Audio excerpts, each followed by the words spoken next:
everybody. What a wonderful way to start our drive. Look at that magnificent old bull walking along the road there. There's another one just in front of him.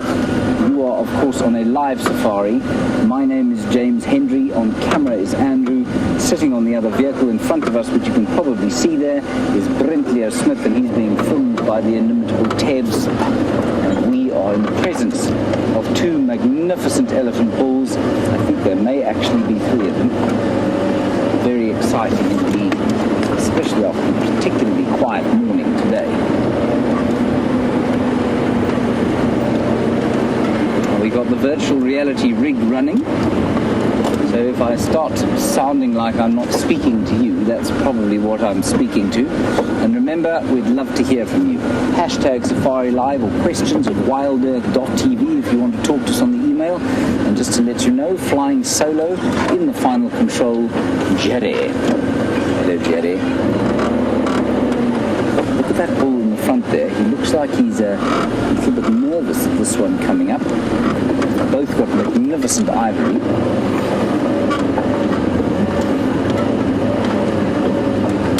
Brent is over there, and what he's doing is following up on some alarm calls that he had earlier. I just want to not get in the way of this elephant so that he becomes irritated by us.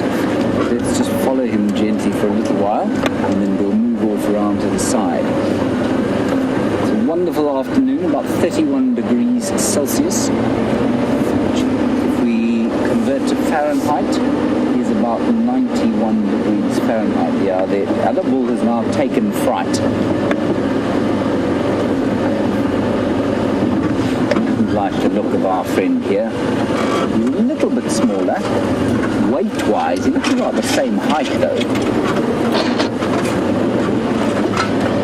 We can't get around them.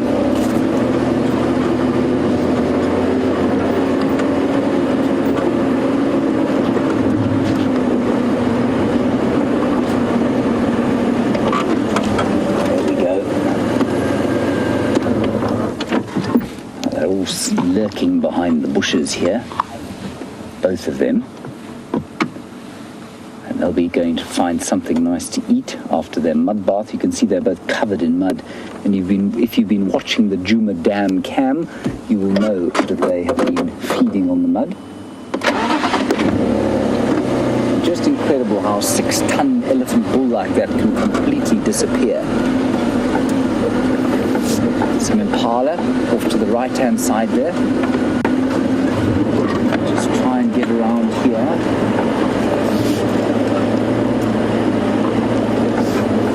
One little one.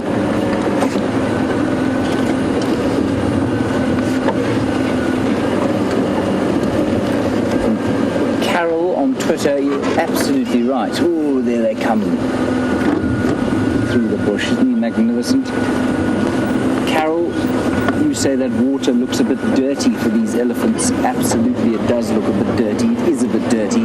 And I suspect you'll find that the elephants didn't eat, at least didn't drink any of the water. Rather, they probably just sprayed the mud all over themselves. They may have gone to the Gowrie Dam for a bit of a drink. Gowrie water, at least Gallagher waterhole. At the moment, they're probably, it's not that hot today.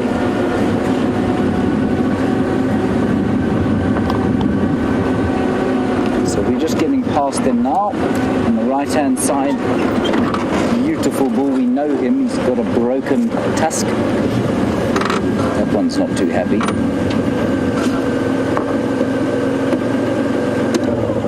Fiona, you're in the United Kingdom, and you're obviously a regular watcher. You want to know if the water in the Djuma Dam has gone down, or in that Djuma Pan. You seem to think that it has gone down, and they're perhaps not pumping it. They will pump it periodically. It's not all the time, and I know the pump has been broken, and so that's why, first of all, Brent Leo Smith looks a bit dishevelled, because it's the same the pump that feeds the house where he lives. So, give him my sympathies when you see him. We did hear the pump on, actually, as we went past very recently, about 10 minutes ago. So I think that's been fixed. So I'm sure water will start to be pumped. Big drainage line down to the left-hand side. Up above us, a big Wahlberg's eagle's nest. There is this elephant bull. Magnificent fellow, isn't he? Just walking across in front of us. Let's go up here. There's another one. There's a third one through there. Very thick in there. So I'm not going to go chasing in there after them.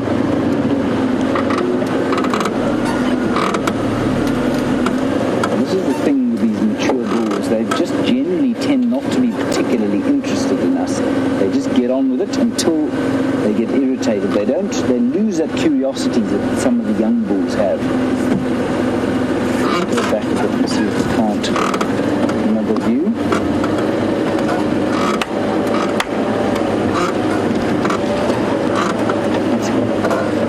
Paul on Twitter, you say you can almost hear the ground shaking when the elephant bull walks. Paul, it's very much an impression you're getting because they are actually almost completely silent when they walk. It's astonishing that an animal of that mass is able to move so quietly. I don't know that they're going to go all the way through this bush. I think we might have to follow them through there.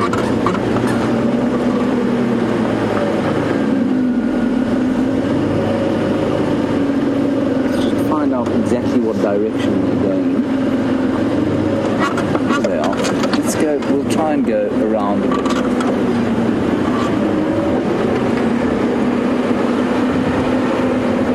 But I don't want to go blasting in there unless I have to.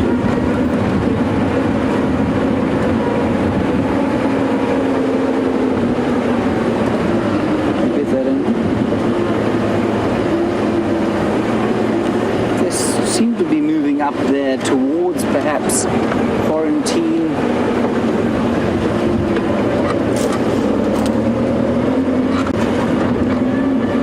There they go. Let's try and get round in front of them. And of course we must be careful. These are mature elephant bulls. We keep our space, we read their body language, try and figure out how they're feeling. At the moment they seem to be feeling okay. They don't seem to be threatened by us at all, and that's of course how you want it to remain. With a 6-ton elephant bull, they've made such a mess in this block that getting up into it is going to prove quite difficult. Go up through here and see if we can get in.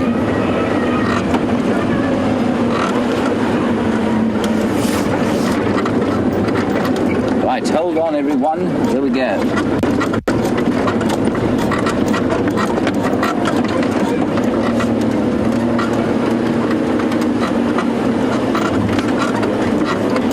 Head here, Andrew. Ziziphus mucronata. Oh, there. And nasty thorns.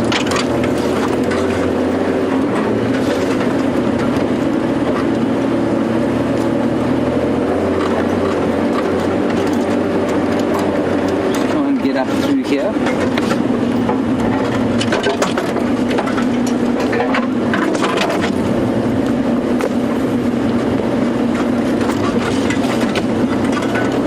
Wonderful. It sounds like we've got a new viewer in Prabul, I think is your name. Prabul, you want to know about the animals here and are they habituated to the vehicles? They are to a certain extent, Prabul, and the ones that we see regularly. Not so much to our voice, I wouldn't say. We also have to be relatively quiet around some of them.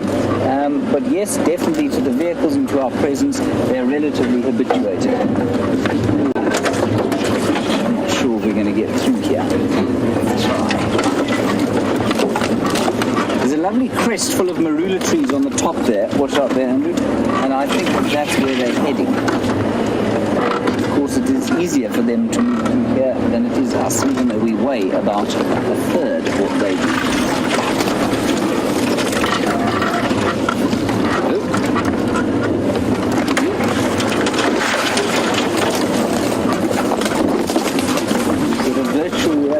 Running on the front, of course, and so you can imagine what this this must feel like. Imagine you're sitting on the front of the car there. You can turn around, look above you, look to the side at the bushes that are sort of attacking us as we drive along.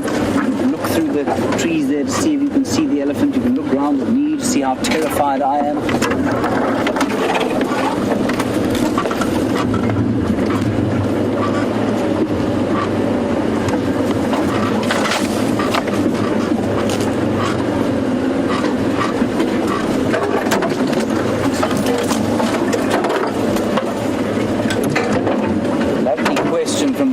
Twitter as we drive through this Strychnos or black monkey thorn thicket. William, you want to know about which animals are the most curious around the vehicles. William, the most curious are probably, you think we say elephants and hyenas come to mind. Young animals are often curious, so you'll find young elephants, absolutely, young hyenas, absolutely.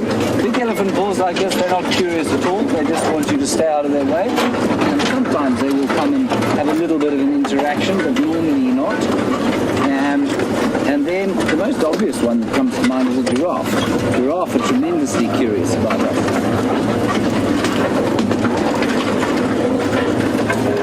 This block is fairly heinous. Andrew, any idea where the elephants are? Yeah. They were heading in this direction, but they may have turned and gone, of course, straight towards quarantine clearings. Have a look and see. We'll eventually get across this block.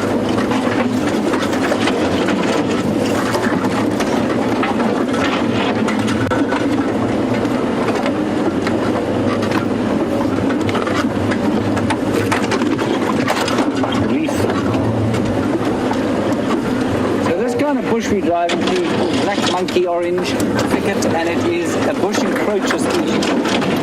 That means that it shouldn't really be here. It's here as a function of probably too little elephant activity and too much in the way of grazing activity, which favors this sort of bush, especially after a very dry year. We had a dry year last year.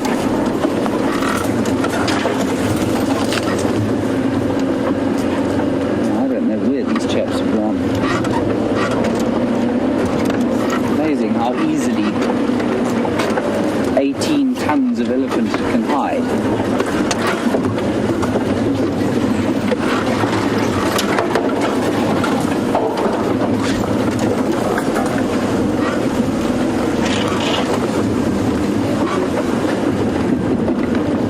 They're gone. Driving through here and see what we can pick up.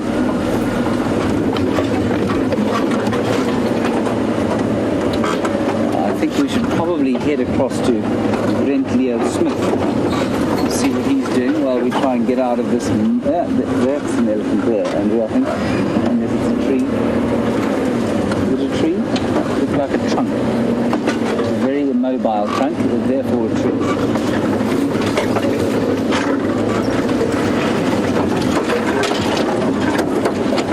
Okay, let's head across to Brent. I'll keep you posted on the elephants. We'll try and find them. See you shortly.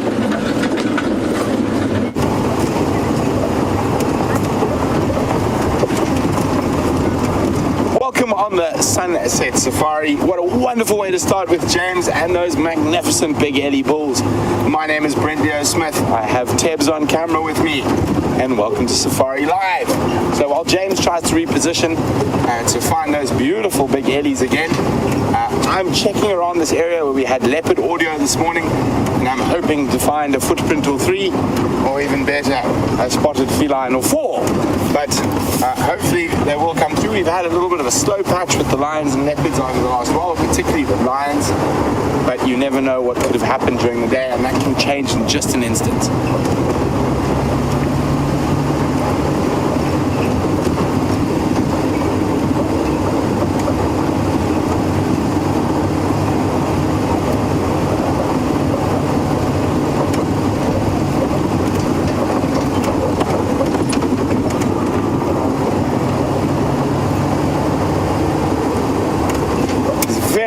Today, so we're going to be checking in the deep shade for any signs of cats. They're not going to be lying out in the open, so hopefully Tebs has got his leopard spotting eyes on.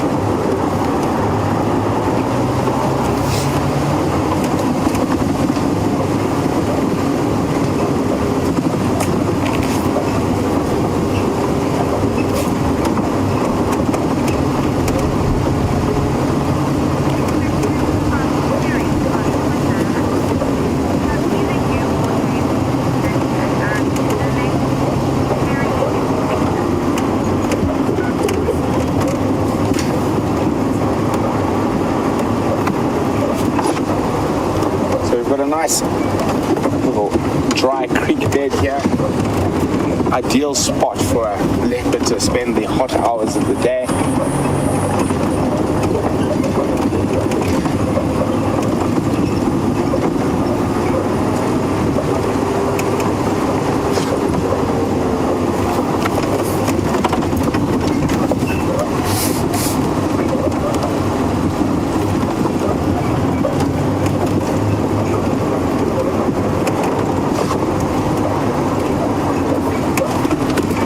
So like here, we're right up in the northern boundary. I'm going to head up a little bit further and then head back south again, just crisscrossing this area looking for any sign of leopard tracks.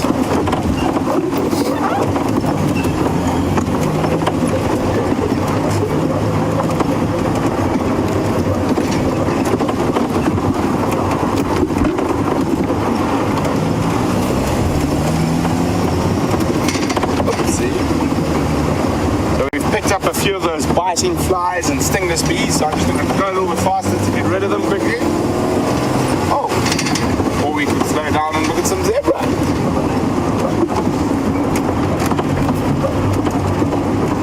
Okay.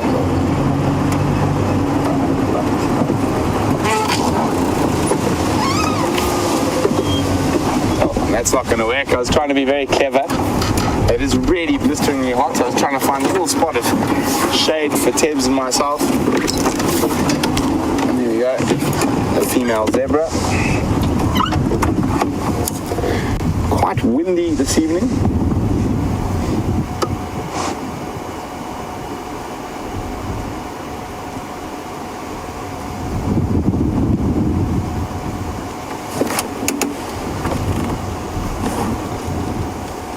There we go, a zebra mare, busy feeding. And they're going to have to start putting in bigger distances between food and water shortly. You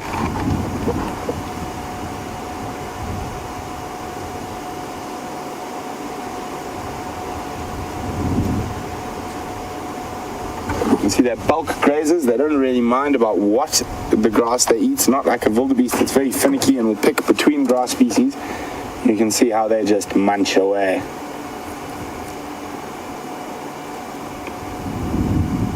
So there's a zebra black with white stripes or white with black stripes. I say it depends on the zebra. I have to ask him, or her in this case. And no zebra has the exact same coat as the other. They're all each have individual patterns. You can see that zebra's mane is standing erect, and zebras being high in the gut fermenters often look fat even when they're in bad condition. And one of the signs of a zebra being in really bad condition is if that mane starts folding down. So this one's still very healthy.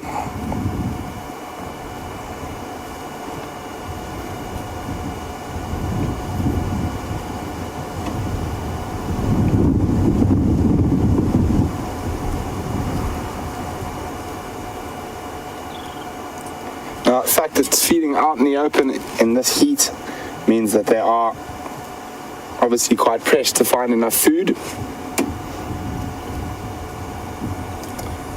And we'll leave the zebra to its afternoon snacking and see what else we can find.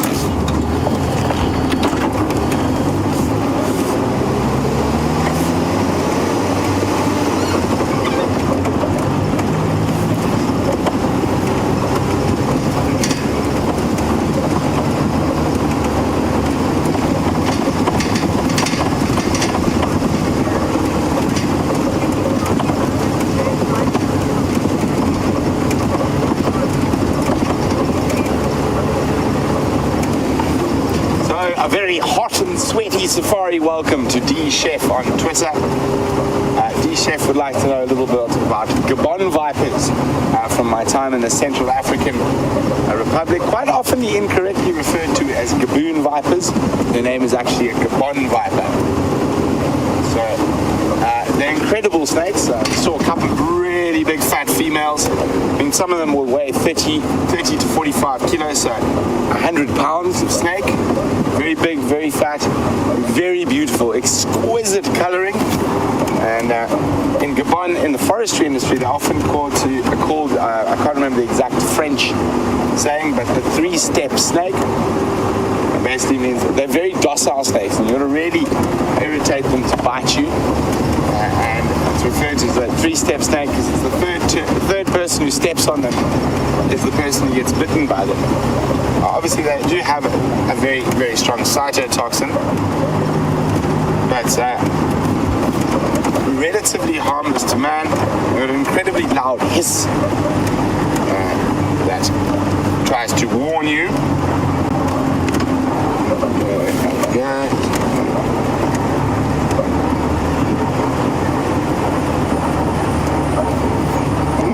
Very strange. One would think in the snake book under viper you would have it. Maybe it's accidentally under adders. Or Gabon viper or Gabon adder, depending on where you are in the world.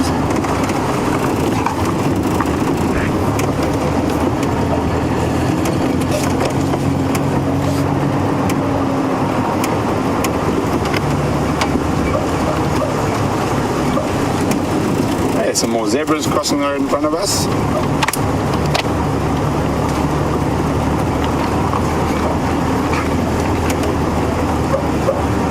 Incredibly beautiful snake, very rare in southern Africa, only occurring right in the northern coastline of Natal, eastern highlands of Mozambique, and of. Oh, filling station again, That's very loud. Craig is very loud. And you can just see what a beautiful snake it is.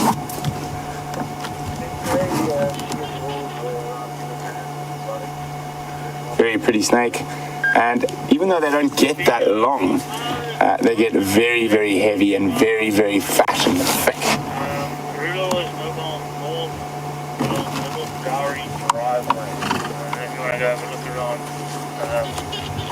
Oh, I have an update. I know where we're going looking. Oh, but before we do that, there's a little fluffy zebra foal.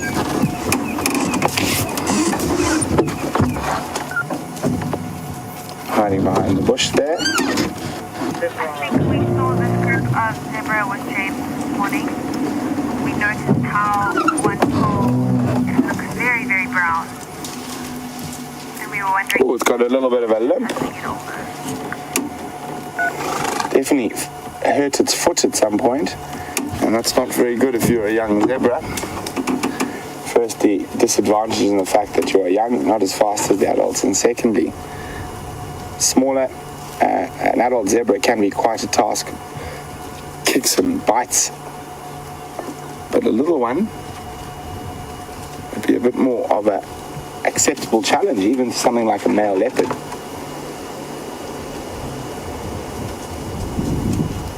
You can see, not really standing on its back left.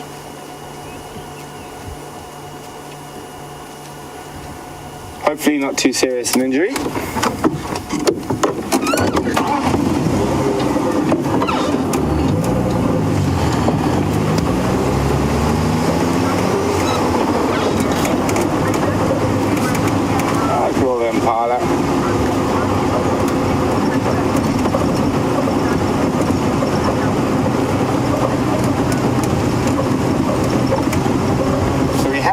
Of a male leopard somewhere in this area, and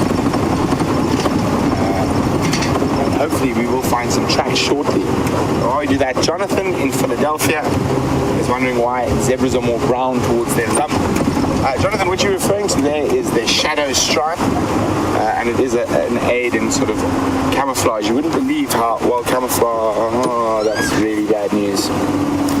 Jonathan, I'll be back with you in a second. male, whatever leopard was calling here, has left during the day. There are hyena tracks there as well, but there is also a female leopard track. And have a look if I can see a nice one for you guys. Okay, there. Okay, let's have a look. So from that bendy plant, there we go.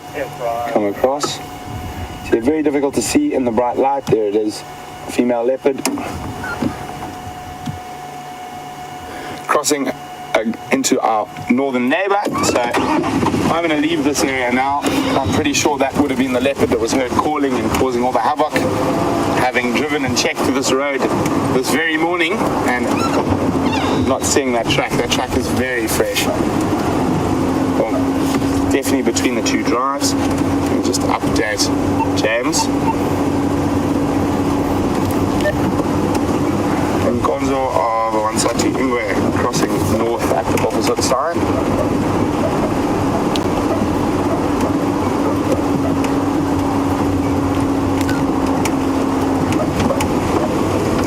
So just letting all the other game drivers know, the guys who can operate to the north of us, they can go have a look, see if they can find whichever leopard it might be.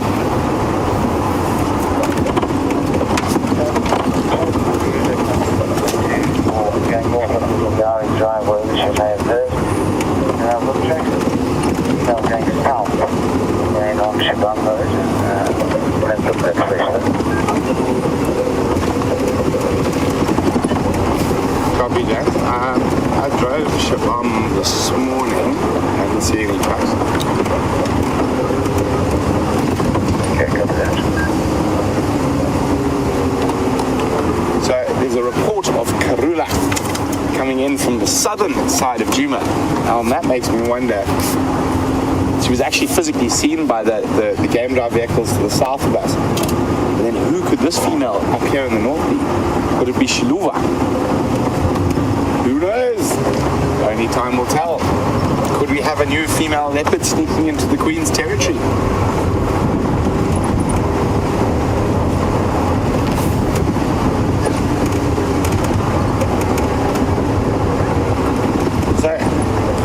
Jonathan was wondering about the back end of a zebra being quite brown. I'm wondering if it was sunburn. Not at all, Jonathan, it's a shadow stripe. So there's a couple of different reasons zebras have their stripes. Firstly, when they are chased by predators, it causes quite a lot of confusion, all that black and white running around. And with that brown adds another layer. And also it is a sort of displacement of heat a little bit. It helps a lot with the controlling of heat in their body.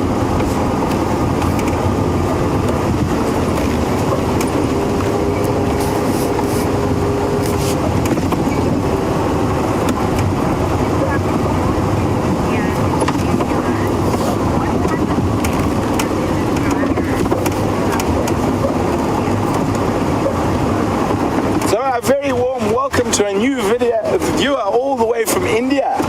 Prabhu, welcome to Safari Live. Prabhu would like to know what kind of snakes live in this dry land. Well, Prabhu, we have a couple of species of cobras. Two species of cobras commonly: black mambas, pythons, puff adders, berg adders, egg eaters, centipede eaters, blind snake, beak snakes, stiletto snakes,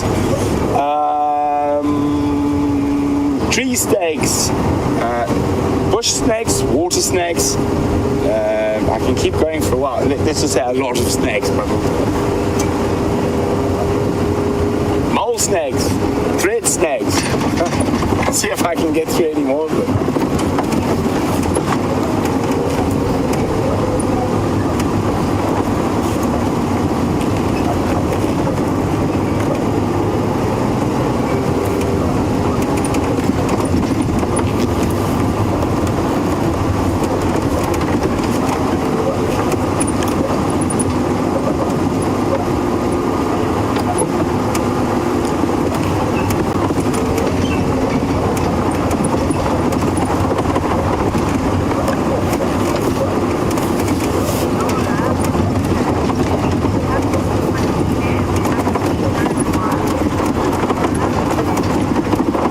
Laura on Twitter suggests that those tracks might be from Kwatila.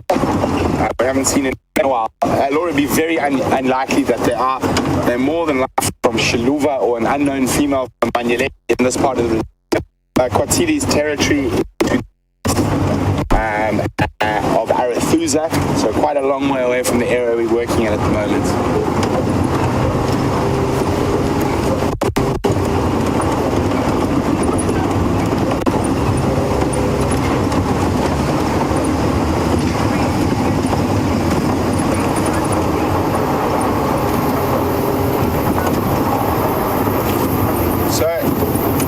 See what Commander Bond's been up to. I hear he might have some leopard tracks.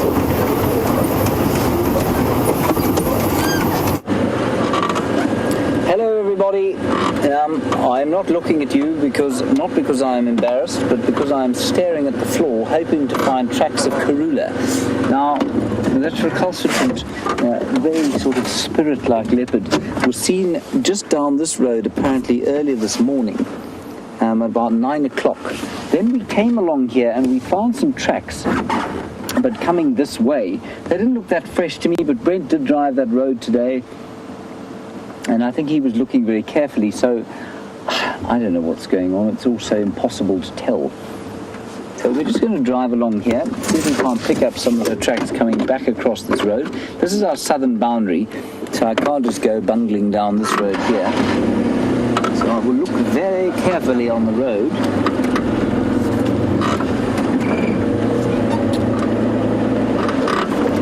See what we can spot.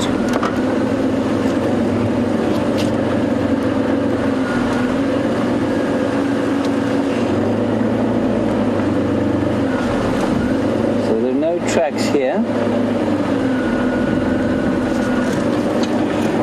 Go a little bit further forward, and the soft sand on the side of the road is quite nice for tracking.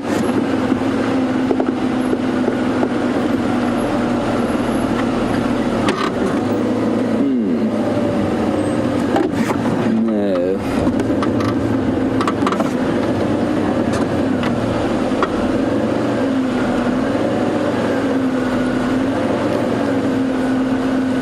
I see no tracks.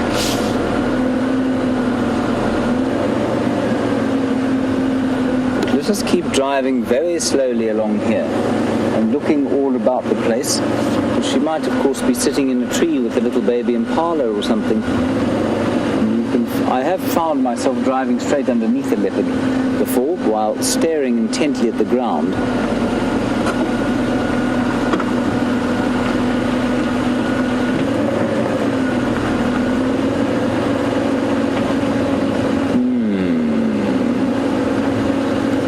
Southern boundary, which means that we are heading due east now, which is completely against the plan that I had, which was to try and go to Arathusa to the far west.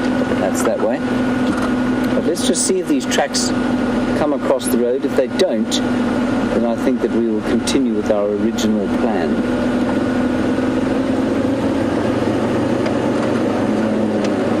There's a quarry here, a little quarry that the leopards often walk through. Why? Well, certainly the last time Karula came into Djuma, she came into this quarry.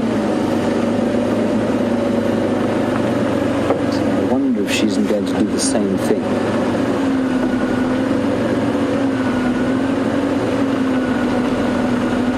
And I see no tracks.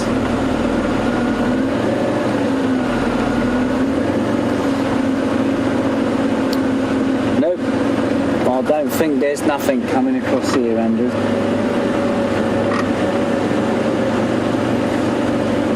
Now, a leopard's track, for those of you who don't know, and I'm sure most of you do, it looks like a large house cat's track, basically. So if you want to know what it looks like, grab your house cat, take it outside, make a scuffle in the flower bed, plant its foot in it, have a look, multiply it by about 5, and you'll get the idea of what a cat looks like. A leopard's track looks like. Multiplied by 10 if you want a lion. Otherwise, very, very similar. Right, well, there she is going into there. So I'm just going to get Andrew to show you these while... Can you see them there, Andrew? There's the leopard track going into Little Gowrie. And that's the property to the south of us. Kat, you're on Twitter, and while we're going along here trying to find tracks of this recalcitrant leopard, you want to know about those elephants. And I think your question was, do they take the bark off trees? Definitely. They love tree bark, especially when there's no grass to eat. And in the wintertime, they will eat a lot of tree bark. They stick those great tusks into the side of a knobthorn tree. They grab the bark and they tear off great strips of it. And that, of course, is not good for the tree at all. Now, I thought that Brent had tracks of a female going out of our property yesterday. And I suspect that's what these are. Have a look up there, Andrew. There are a whole lot of vultures.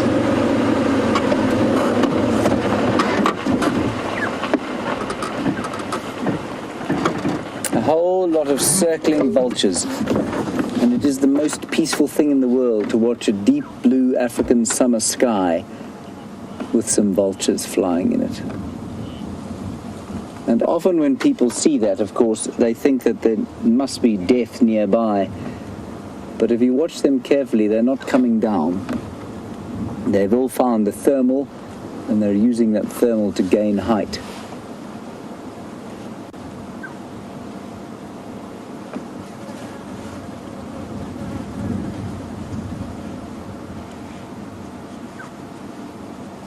Isn't that beautiful?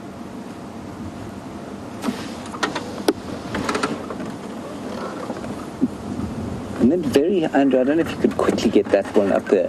There's a batalier there, and it's flying with the wind, and it's very high up for a batalier. It's too far. Too high, yeah. Sorry about that. Anyway, I think we're going to drive another up to the next telegraph pole. Let's check if there's a track there, and if there isn't, we're going to turn on and go back to Aratuza.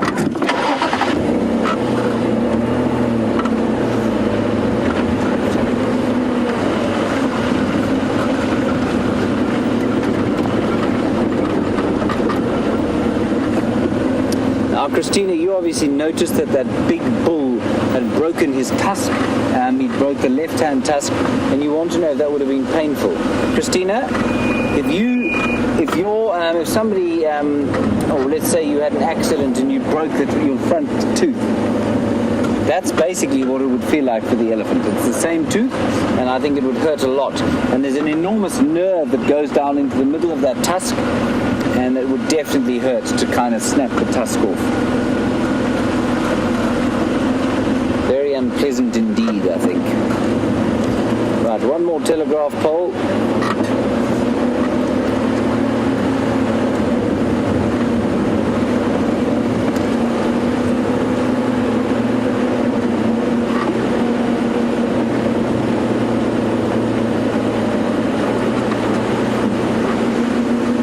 Observant question from Shell in Detroit. You were watching obviously earlier before we went live on the Djuma Dam cam, and you noticed that one of those bulls kept hanging his foot up in the air. It's a classic kind of elephant displacement behavior. It's when they're feeling socially awkward, when they don't really know how to react to a situation, that's what they do, while they're considering their next move. So it's a little bit like if you're at a tracks of a male going out. It's not very good either. It's a little bit like if you are at a party and the whole lot of people you don't know and you're feeling a bit socially awkward, so you kind of wring your hands together, or you play with the hem of your shirt or your jacket, or you straighten your tie. Well, Shell, you probably don't wear too many ties, but that sort of thing. And that's exactly what it is. And if you watch them carefully, that's what it looks like. It looks like they're feeling socially awkward, and it's called displacement behavior. And they do it around us quite a lot as well. And I guess those bulls probably didn't really know how to respond to each other. They were probably having a little bit of an argument. Somebody said something socially awkward and lifted the foot up and was playing around.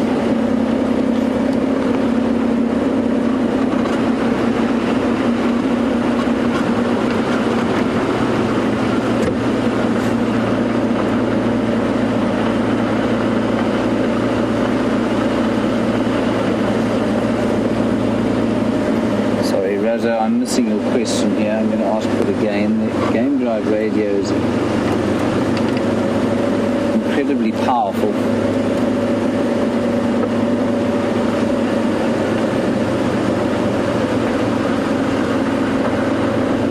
I'm so confused. Sorry, Jerry, you're going to have to do that again.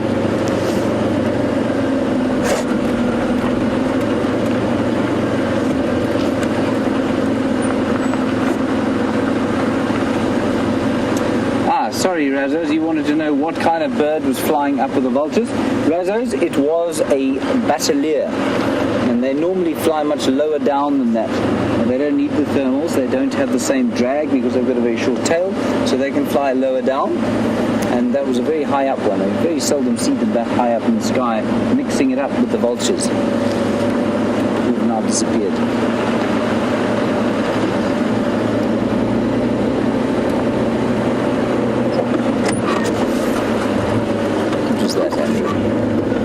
What was that? Don't know, but it wasn't coming this way.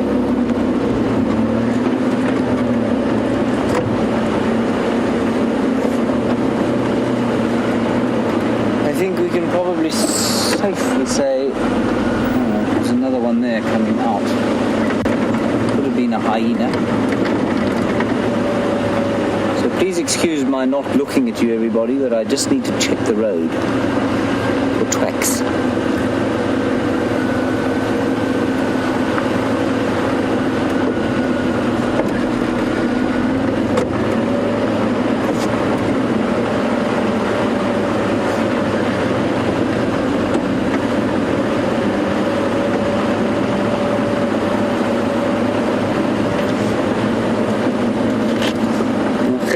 Nice question. When we're tracking, obviously you want to know if you can identify a particular leopard from a specific track.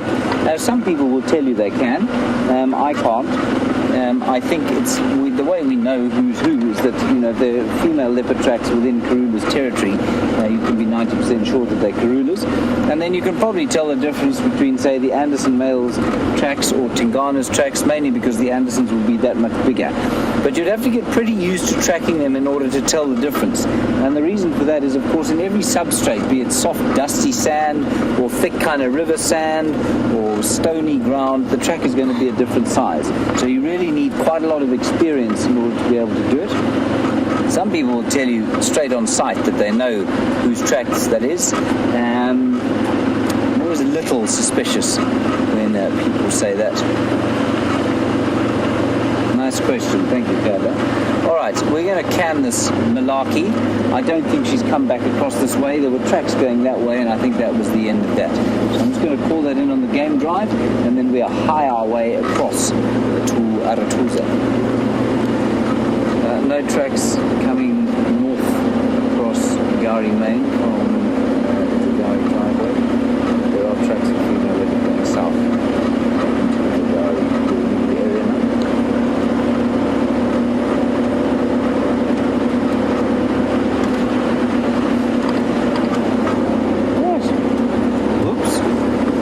One must, of course, keep watching where you're going. Now, one can't just sort of drive willy-nilly. Okay, let's head back to Brent Leo Smith, see what he's got to show you, and I'll see you shortly. Norfolk.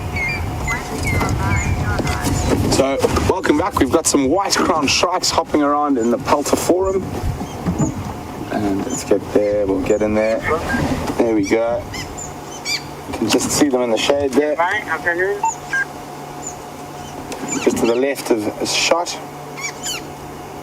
Can hear them squawking as well. And a couple of, it looks like a pair there.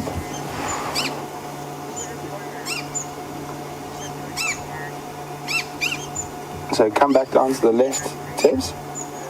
Zoom there. And up a little bit. Zoom. There we go. There he is. Little white crowned shrike. Very noisy birds. You can see that hooked predatory bill. Great hunter of insects and other things. Oh. To catch something, or was that just a slip of the foot? I think he actually caught something there, a little insect. Yep. I thought he was just being clumsy. He was actually being very dexterous.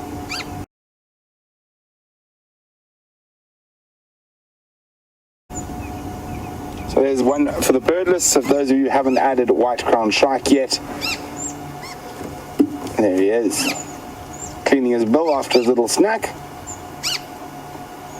keeping in the shade on this beastly hot afternoon.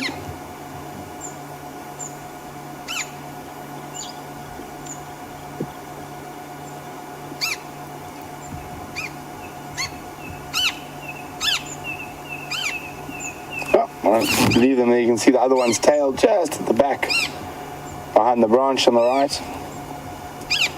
Having a fat afternoon chat, or let's leave them to chat away. Oh, very big. Oh, another one arrived.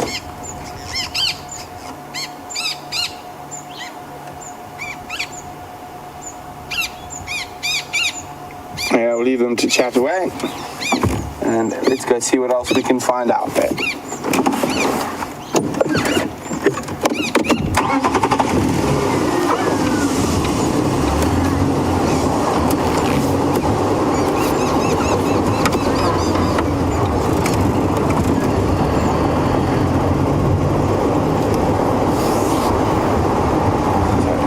On Twitter is wondering what animals do these high temperatures affect the most. Normally your predators, they are far less active in this hot weather. They'll sleep in the shade and not want to move too much.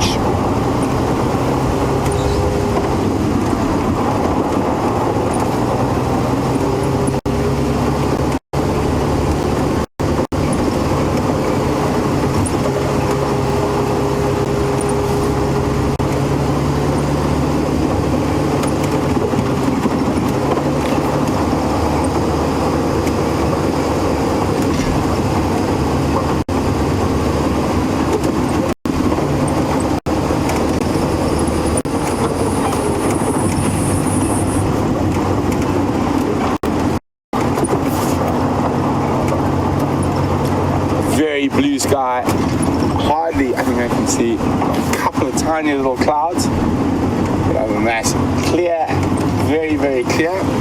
No sign of storms on the horizon, so it looks like this drought is set to continue for now.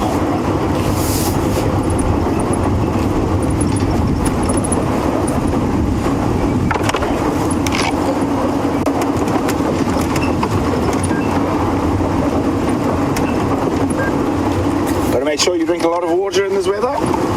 Don't want to get dehydrated.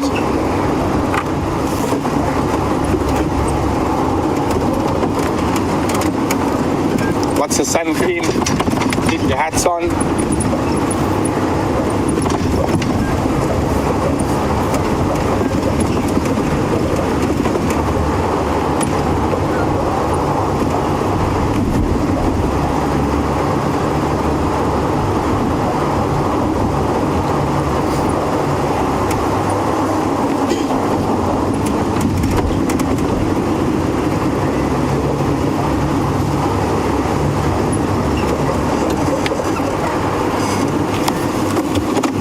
So James Taylor on Twitter would like to know whether the white-crowned shrike and the white-crested helmet shrike are the same bird. They're not, they just have similar names. They're actually quite distinctly different when you have a look at them. And the shrike.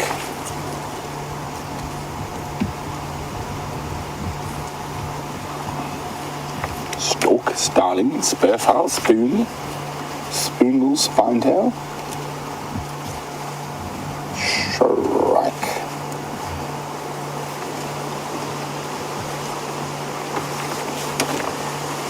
And there we go. The southern white-crowned shrike, which is the one we've just been looking at.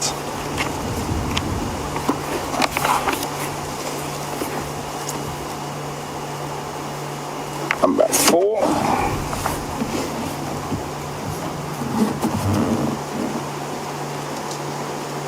That's that one, and you can see a very black eye, quite a bit bigger than the white helmet shrikes.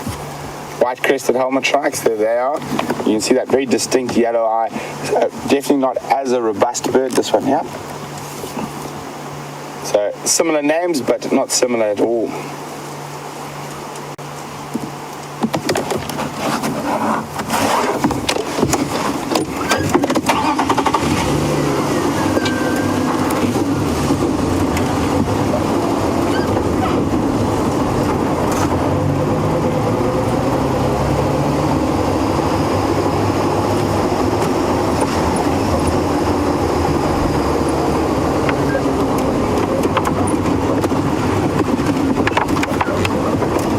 Have a look around the treehouse waterhole where that natural seep is that the elephants have dug. Maybe there might be something around there. And then I think I'm going to try guess with those three big Ellie bulls that James saw earlier. We're at Kajuma. Sorry, I'm missing the road. I'm watching a bird. I was hoping it was going to land, but it hasn't. There's a purple roller. But I'm going to try guess with those three big Ellie bulls might pop out. Not the most relaxed in this windy weather. They could have also come a long way with all the water holes being closed in there. And well, not closed, or bone dry in the Western Kruger National Park. A lot of animals could be coming our way over the next few months.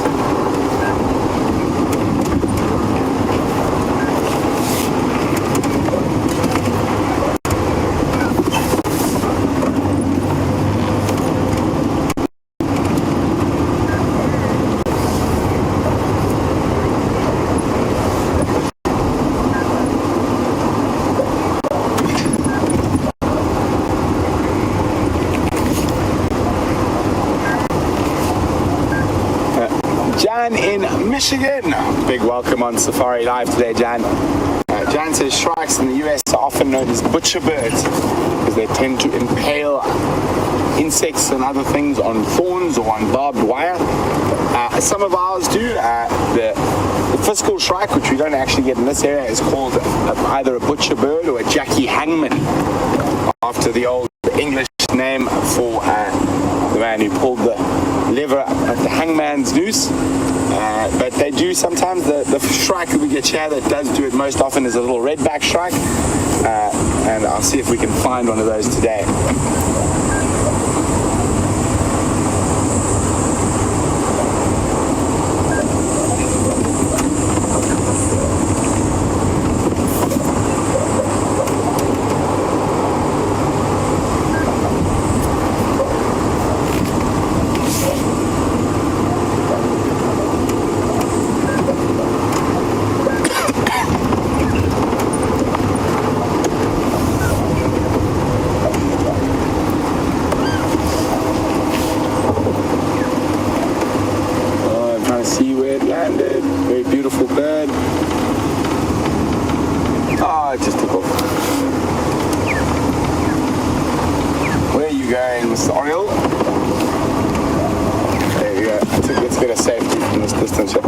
Top of that marula tree at the back. Okay, up a little bit there. Right in the right tree. Yes, that's good. Just come off a little bit. Down a little bit. A little bit to the right slightly. Keep coming. Which are you in this tree? Come out. There's that. This way. I'm sorry, a bit confusing. There we go. We go in here and in there. Sorry, we are confused about the tree for a second there. And there's a black-headed oriole. And we have 3 species of oriole that can occur here. The black-headed being the resident one that's here all the time, and the others are the African golden oriole and the European golden oriole, which are migrants. So they look very, very similar to that, except they lack that very distinctive black head.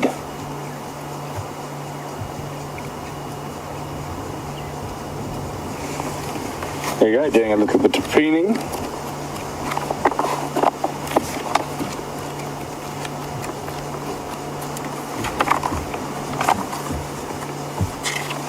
very pretty birds and very vocal. We hear them calling a lot of the time. So we're going to jump across to James quickly, who's got a porky pig.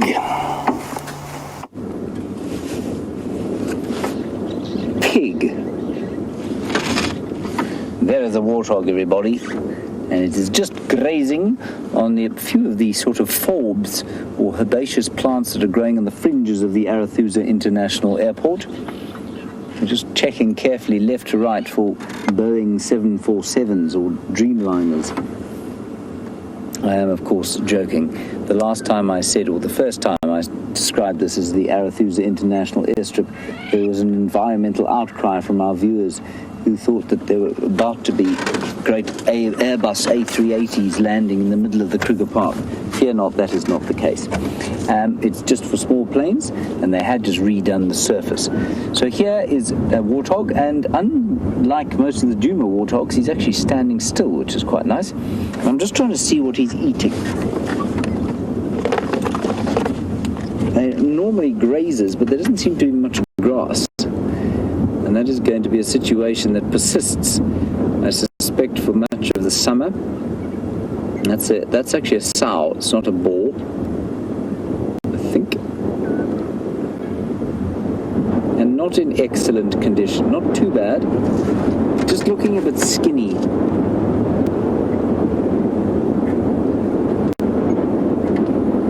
See the shoulders showing, the hips showing slightly.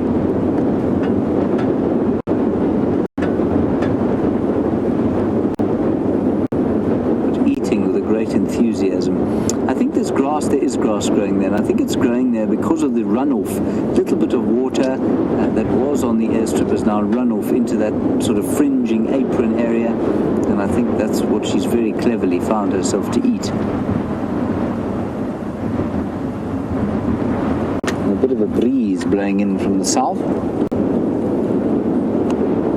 We've had some very pleasant weather in the last few days. It hasn't been too hot at all. That heat-sapping strength, but we really are now starting to need water. Sorry about that. That is the game drive radio at Arathusa that clearly that warthog found very distasteful indeed. So distasteful that she seems to be voiding her bowels. Anyway, there she goes. So we've come on to Arathusa, obviously. We're at the airstrip, otherwise we wouldn't be here. And we're going to head west as soon as we can get round the southern end of the airstrip. And there were reports, like I said, of the Anderson Mail in that region today. From this morning. I've never seen that magnificent beast before. Brent's got some wonderful photographs of him, and I'm quite looking forward and hoping desperately to see the Anderson male, apparently the largest male leopard in history. Not quite, but certainly the biggest that anyone's seen around here for some time. So let's hope, cross our thumbs, cross our fingers, hold our thumbs. That means the same thing. I had a question about that the other day. Andrew, have you seen the Anderson male? Negative. Right. Good. Be a nice surprise for both of us, though. There is a howling gale, as I say.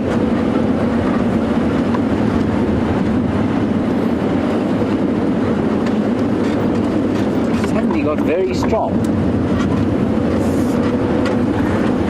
And unusually today, there doesn't seem to be any kind of cloud build-up towards the mountains, which I think is a bit strange. Well, not strange, it just hasn't happened. You know, the last few, sort of 5 or 6 days, there's been a nice build-up over the mountains. But now just a force 10 gale coming from the south.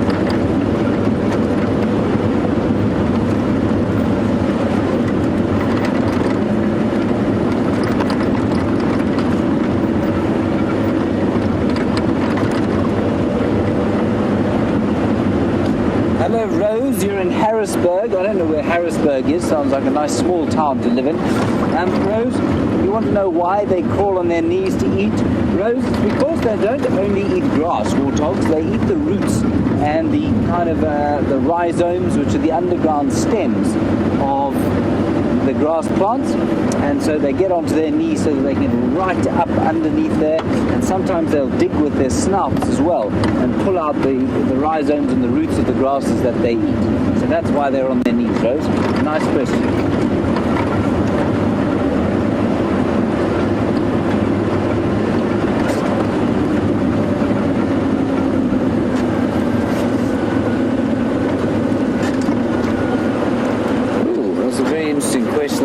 I can answer from Victor, age 9 in Atlanta. Victor, you want to know how much a warthog eats every day.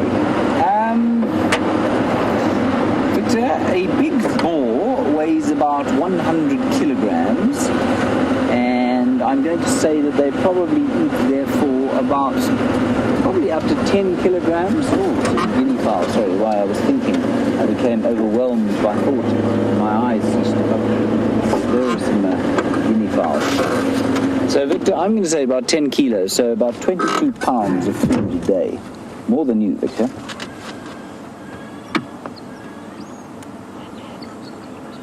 Beautiful guinea fowl here. One of my favorites. They always have a slightly surprised look on their faces.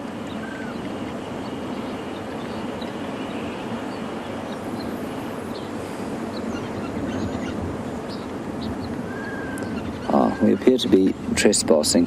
Never mind. So that is the helmeted guinea fowl, which we don't find here, at least which we do find here very commonly. There's also another one called the crested guinea fowl, which looks totally ridiculous. Looks like it's wearing some kind of ancient Papua New Guinean helmet. Strange feathers sticking out the top of its head. Not that the helmeted guinea fowl doesn't look slightly ridiculous with that helmet sticking out of its head. We get lots of questions about what they taste like and whether they're good to eat. Some people think that they're good to eat, but then again, you know, there are cultures around the world that eat rotting puffins as a delicacy. I think that they're pretty stringy and bland and not much to recommend them edible-wise.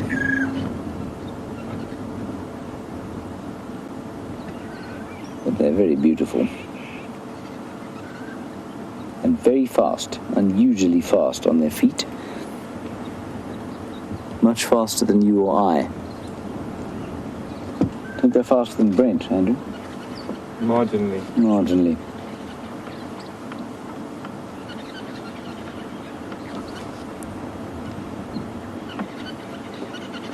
Alright, I don't want to dally here for too long. Let's carry on towards where the leopard was last seen. I have a feeling Mr. Anderson and I are going to be great friends. There's a tiny, tiny little baby monkey there. Oh, that's so sweet. 2 little baby monkeys. 2 mothers with their little babies. Look. That little thing, isn't that sweet?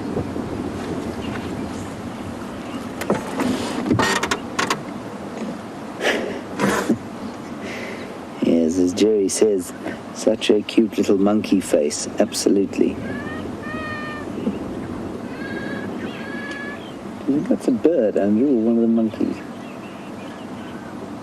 A red bird.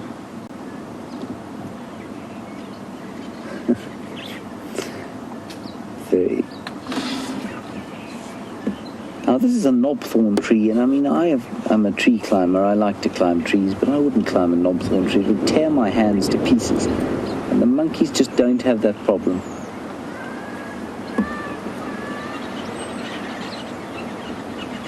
This is fantastic.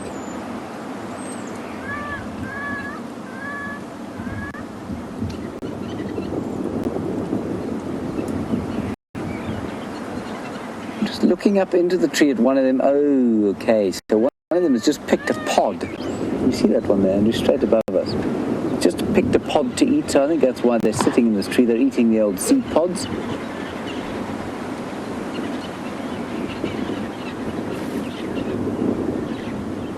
I just want you to understand the extent of the thorns in this tree. There's no ways you or I would be able to sit where that monkey's sitting now, straight above us. You'd tear your hands to pieces. Camera phone, just can't get there. Sorry, we can't get quite up there. Let me, instead of sitting here being a lazy lump, let me just move that so that Andrew doesn't have to break his axis axle joint. There we go. You got enough?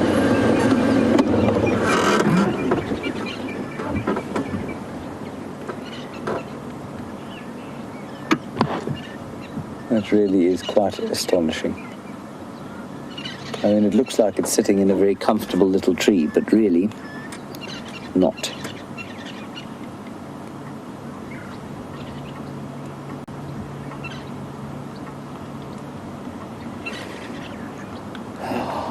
Wonderful afternoon.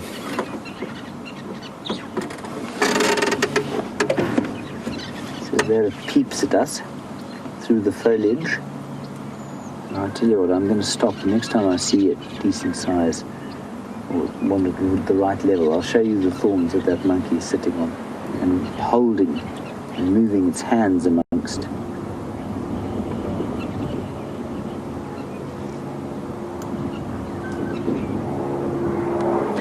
Ooh, Andrew, I think we might have some action at the international airstrip here.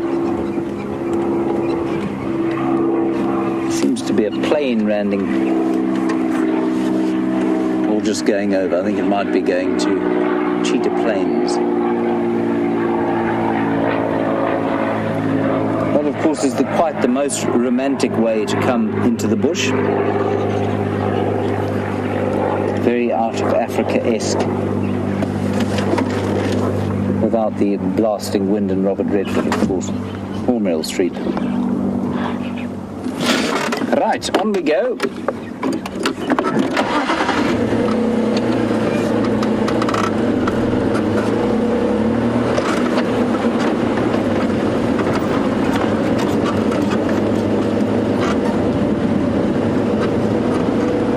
Gavin, you're just 8 years old and you want to know what my favourite bird is, because your favourite bird is guinea fowl. That plane is going to land here, you know. Gavin, my favourite bird is called the white-browed scrub robin, and it's a very beautiful little bird that has a lovely voice, beautiful songs, and that's why I really think it's my favourite. I also like the batalier very much, and I like guinea fowl too. Here comes the plane, Andrew. Are you ready? In the absence of a leopard, let's watch the plane land. Oh dear, big bumpy road. Sorry, everybody. I just wanted to get a nice picture of this thing coming down here. Quite fun. I always love watching planes land and take off. That's a throwback to my childhood. I'll stop here.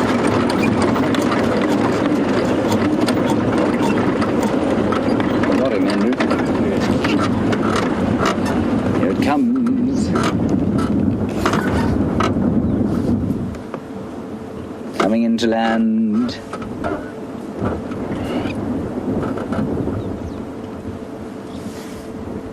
Geraldine, of course, is not as enthusiastic about aeroplanes as Andrew and I. She says this doesn't count as a sighting. I think this is fascinating. I'm sorry we're not closer to the touchdown area. Still, there you go. Looks like it's plummeting out of the sky.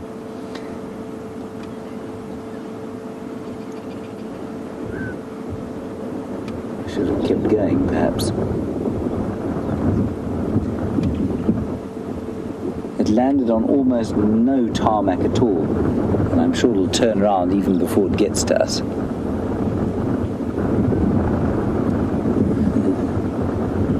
Such a fun way to come into the bush. I'd have to go all the way to the end to turn around. I hope the pilot knows that he's on camera.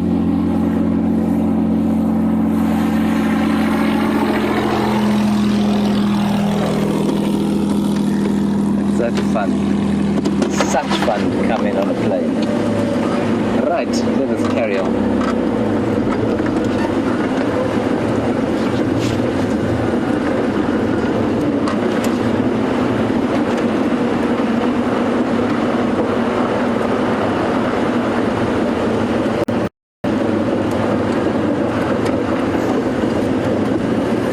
James Taylor while we're driving along here, and the plane is turning around, of course. Here we are at the little Arathusa airstrip pan.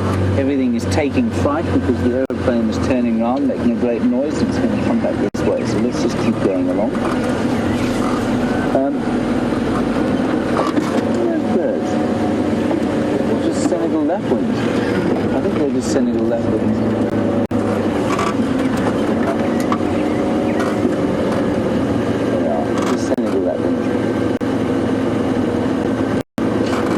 James Taylor, you want to know who's coming in on that plane? It'll be a guest.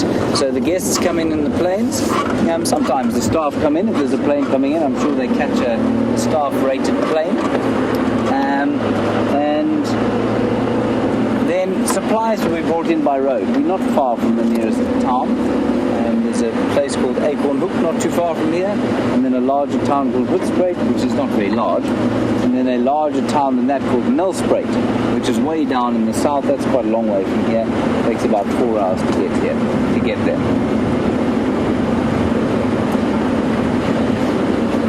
In Botswana, however, where Brent sort of cut his teeth in the safari business, where he was born, around Mombo, they do have to fly everything in. The staff, the supplies, the guests, everybody has to fly in. Can't drive there because of the swamps.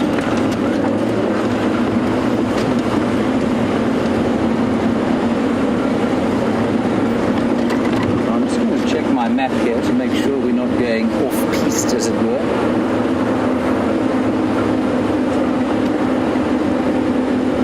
Been known to trespass by mistake every so often. No, we're okay now.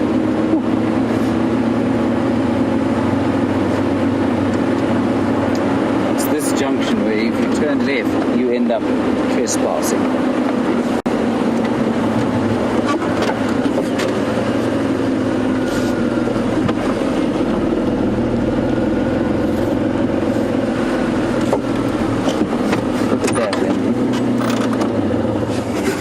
Grasshopper trying to contact a long-lost friend.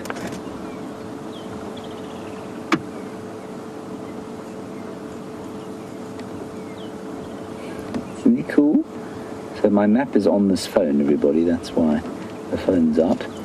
And the grasshopper saw the phone, and I think it's trying to dial a number.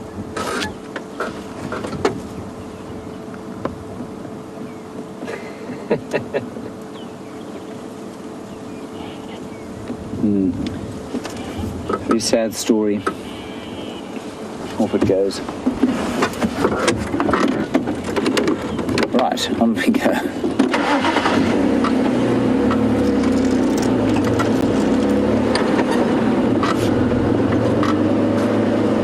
I'm getting a whole lot of updates on the Game Drive channel. People disappearing off Arathusa to go east towards Chitwa and the like.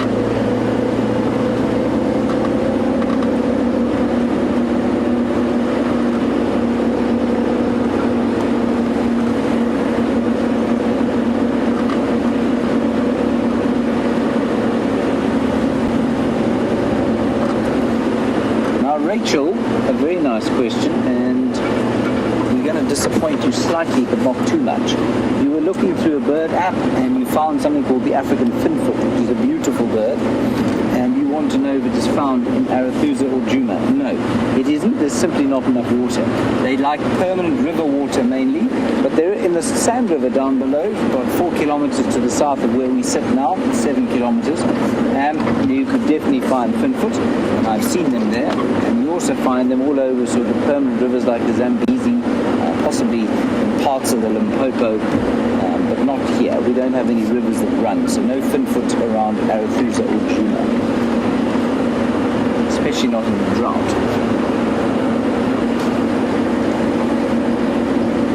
Right, now this leopard was last seen around sort of this vaguish region this morning, so keep an eye out from this point onwards. If you see an enormous spotted cat with a golden pelage, that's probably him.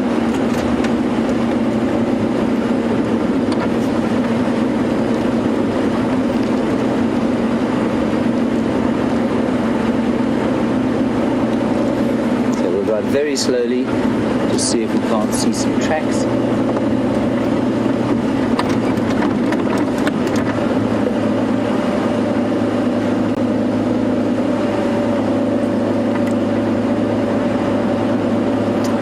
Well done, Brent. Brent has managed to find the elephants that we started with a bit earlier. It's good news. Let's head across to him and we'll keep looking for this leopard. See you shortly.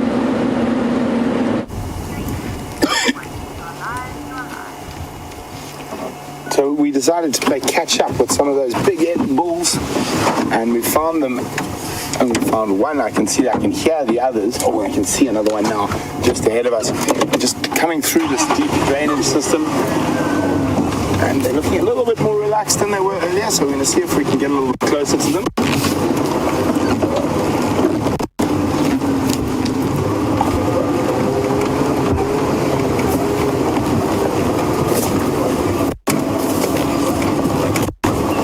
Hello, big boy. Oh, they're such magnificent animals, these big Ellie bulls. I think he's going to move out into the open, so we're going to try get a fair head of him.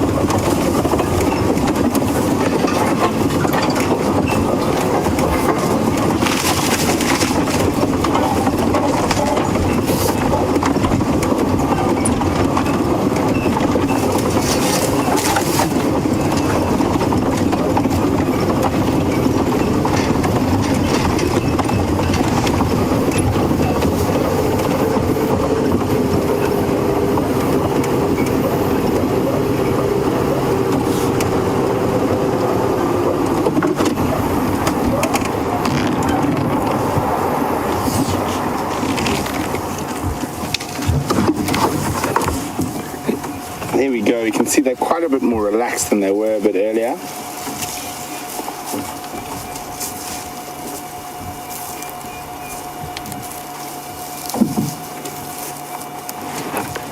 Coming right up to us at the moment.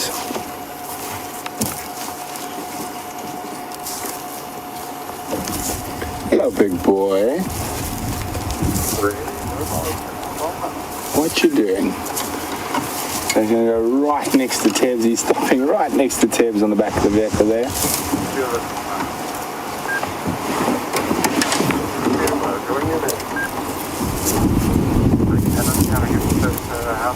Oh, isn't this magnificent? Massive elephant, probably weighing around 6,000 kilograms or 6 tons. And the other one is just behind this bush here. Sneak a little bit forward, or maybe he might come towards us. So I've only seen 2 of the 3 we saw earlier.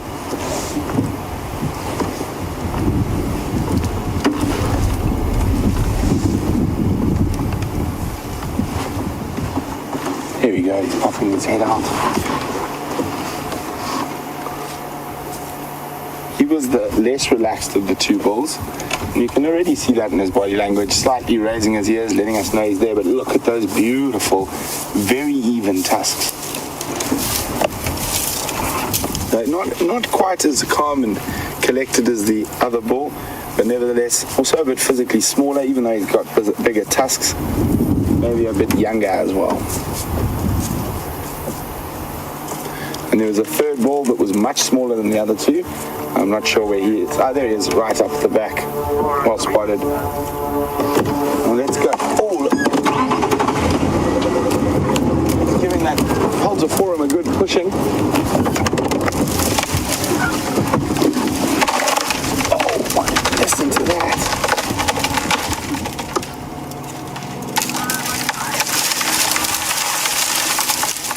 And timber.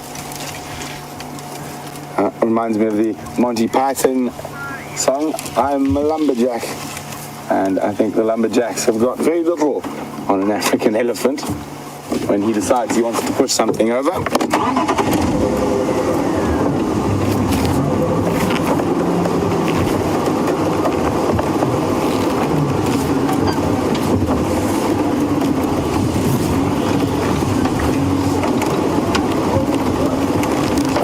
down the main stem of that weeping wattle.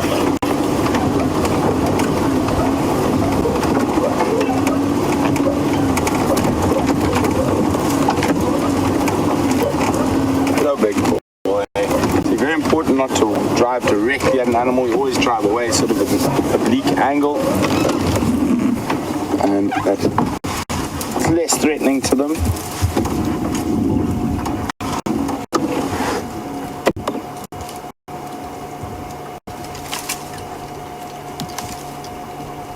Incredible power.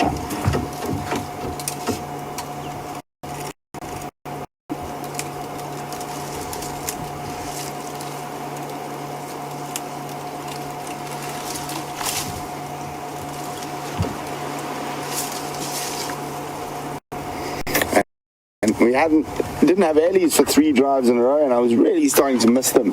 And I do love these big bulls, so I'm very excited that they're back. So just letting them get used to the sound of my voice, and that we're close and we're not posing any threat.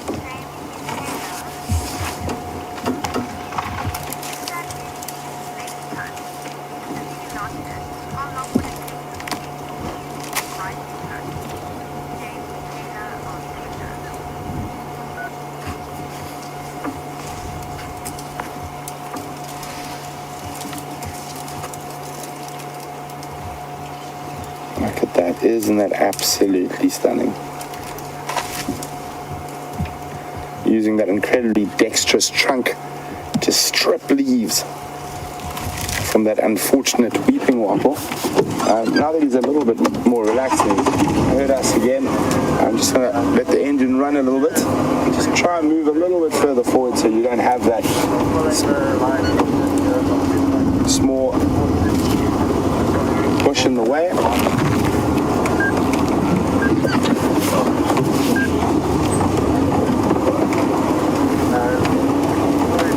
There we go. That's what we want.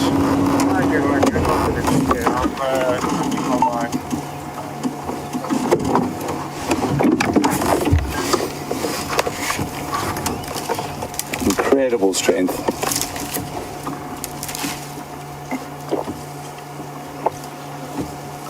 Also, you could get to those nice tender shoots on the top.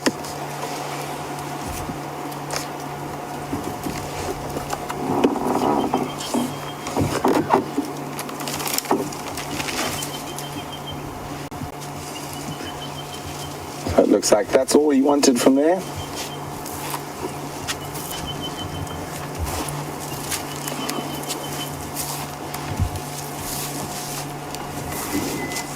Look at that. Off he moves. Slow amble.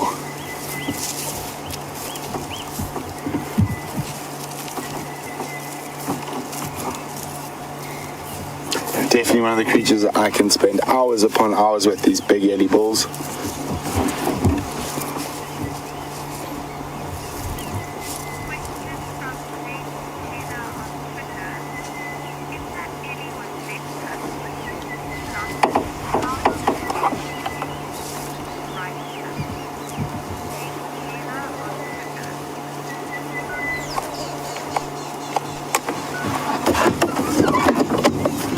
Move around the head again.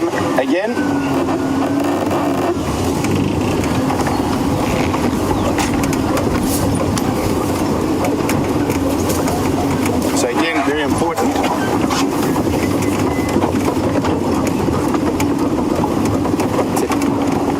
to get around the front of them and not to drive straight at them or straight behind them. Because even though they are gentle, they are so huge and so incredibly powerful that you don't want to annoy them at all. And I just love being able to spend so much time with them. So, hyena tracks.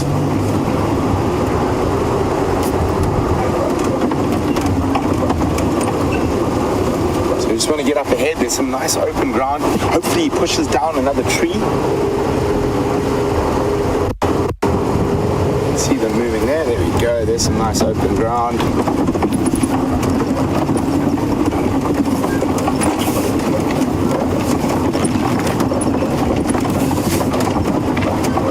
I can hear a tree going.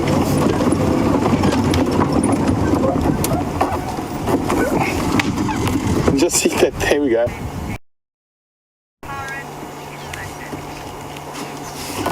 So Karen, our Zimbo in London wonders, do elephant bulls and must do more damage than usual? Oh, we've got that other bull right next to us here. The one who's not so calm and relaxed. Karen, not at all. They generally feed about the same. The other thing is that what a lot of people consider elephant damage is not actually damage. It's very, very important. If there weren't elephants, and it's happened in a lot of areas, or not a healthy elephant population, the bush becomes very thick, and that removes the grass, which stops all the grazing species like zebra and wildebeest and buffalo having access to good food. So specifically now, in the time of drought, we've gone through 7 very wet years, and the Sabi Sands is probably the thickest it's been in quite a while. So now we're going into a dry period, which again is not a bad thing. A lot of people sometimes do worry, and we are going to have animals dying in that, but that is how nature maintains itself. Let's see if this guy's relaxed down a little bit. Hello, big boy. On the move already. So, Karen, I wouldn't call it elephant damage, rather I like to call it elephant activity. And remember, an elephant pushes down a tree, it creates a whole bunch of opportunities now for other animals like kudu and inyala to feed off that, and as well as a whole host of insects. I mean, all the borers now have some meals to have, so it's very important, and it's all interlinked.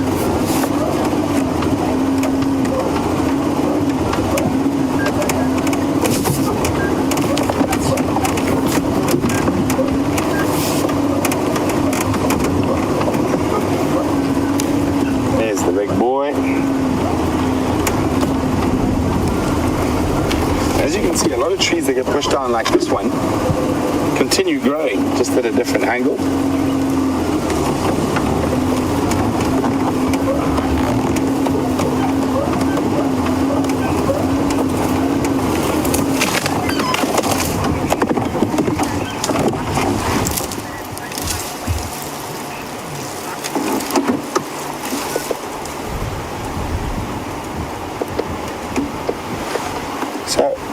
Beth, as I just mentioned, that inyala and kudu will feed off the trees that the elephants have pushed down as well.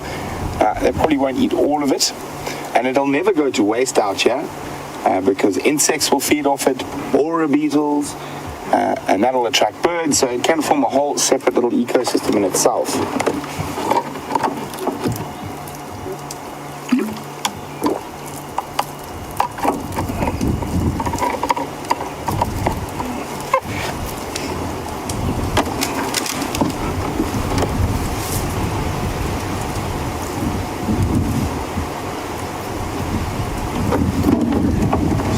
He's definitely the biggest out of the 3 bulls, and it's not uncommon to have different aged elephant bulls together.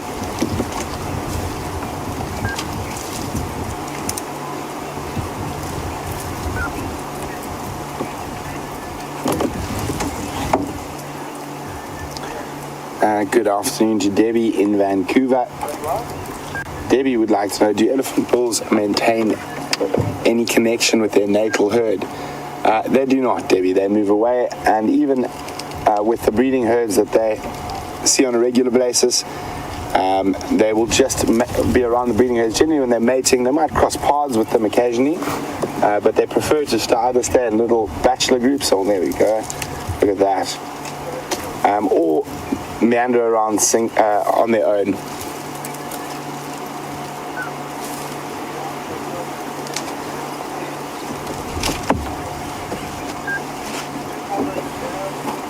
Excuse me, I was going to put a bit more sun cream on.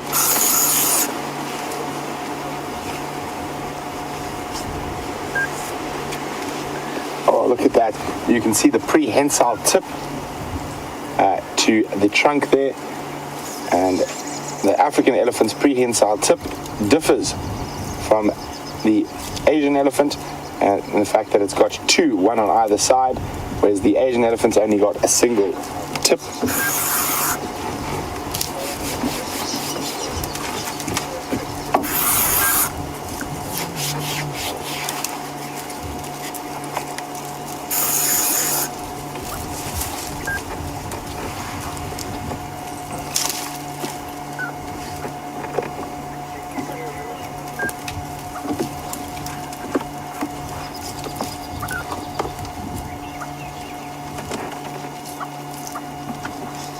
Actually even hear them crunching through that little acacia branch. They're busy feeding off a red thorn or Acacia gerardi.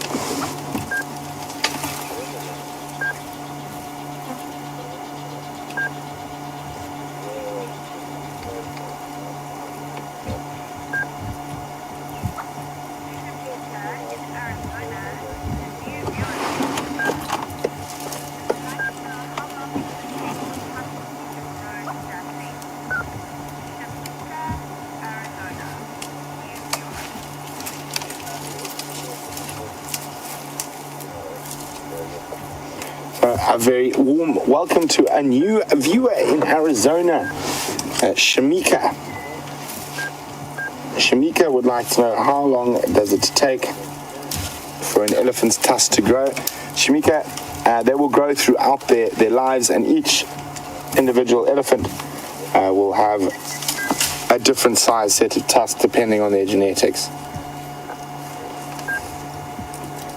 So looking at this guy, he's probably around 35, maybe 40. So that's how long it's taken him to grow those tusks. So even the broken tusk on the other side will continue to grow throughout his life.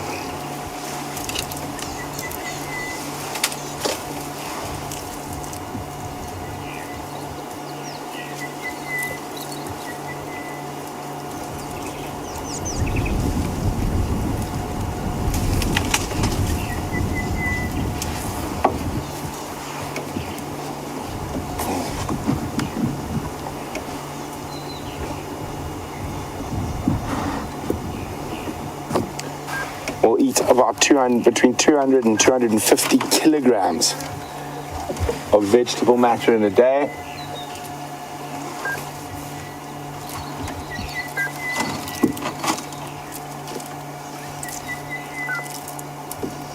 You can see his mouth feels as thick as an old leather boot, and he munches through those thorns with not a problem at all.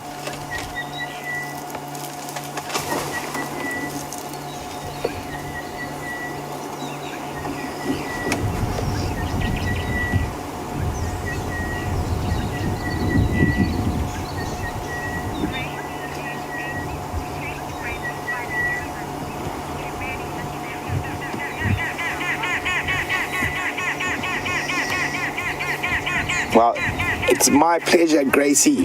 Gracie is 8 years old and one of our regular viewers. She says, thank you very much for finding elephants. They always make her feel a lot better. Well, I'm very happy that you're feeling better, and I love spending time with Ellies too, Gracie.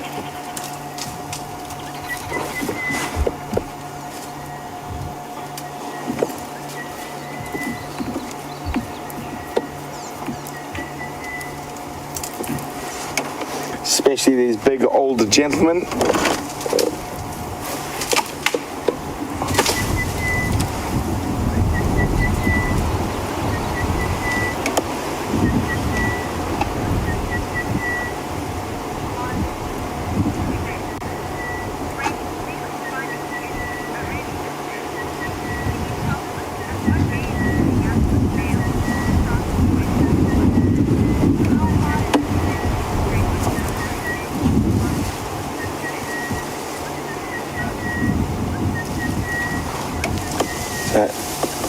It looks like he might walk up to us again, or just past us. Marlene in Quebec. I'm going to get to your second question, answer your question in a second. I'm just going to wait for this beautiful big bull to go past.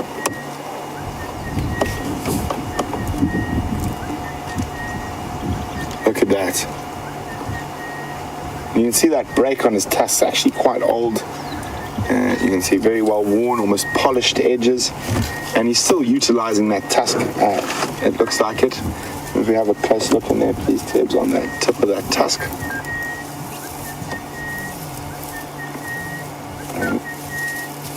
Unfortunately, just behind that little branch, but you can see it broke quite a long time ago and broke quite unevenly.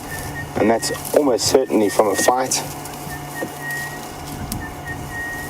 And you can see how coarse their skin is as well. You can see the little rough, sort of almost looks like granules on their skin.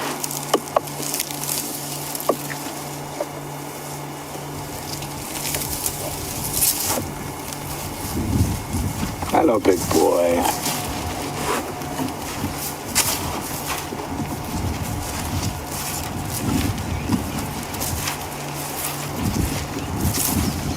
So he is taking almost zero notice of us compared to the other bull. Just doesn't seem as relaxed, which is fine. So we won't try to go closer to the other one. But this guy, as you can see, has almost an absolute disregard for us in the vehicle. He just carries on with his day as if we weren't even here.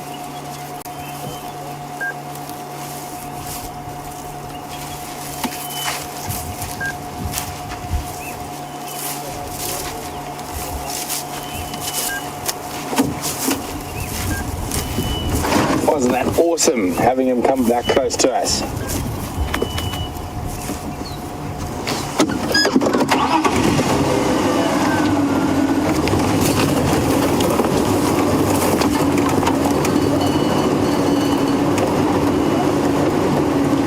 So guys, up to you. Would you like to stay with these Ellies a bit longer? Or would you like to go see if we can find a leopard or something else? Let me know by sending us an email on questions@wildearth.tv or use the hashtag Safari Live on Twitter. So just looking here carefully, I was talking about the red thorn and the thorns that elephant was putting into its mouth. Have a look at that. I mean, they're huge, massive thorns. And some of them will be longer than my fingers. Really, really sharp. You don't really want to get these in your feet. They've actually got poison and they cause an incredible itch when they do. So that is an Acacia gerardi, or a red thorn.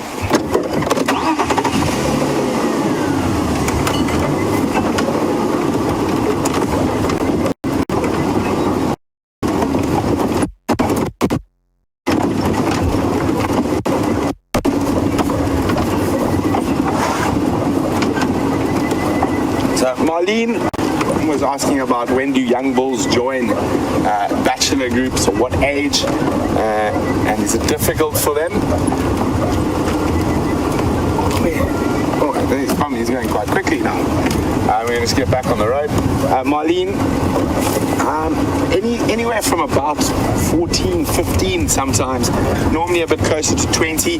What happens is when they reach sexual maturity at around 14 and their hormones start flying and they become a bit of a pain around the breeding herds, so they start causing havoc and chasing babies and just generally being quite rambunctious.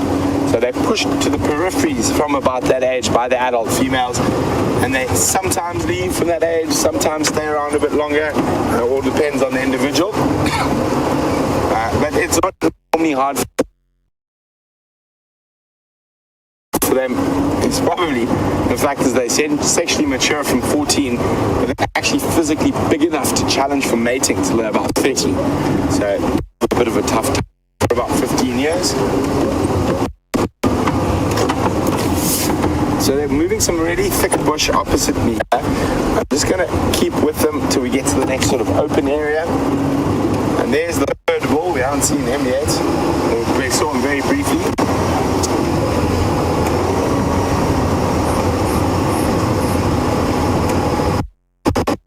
And he's not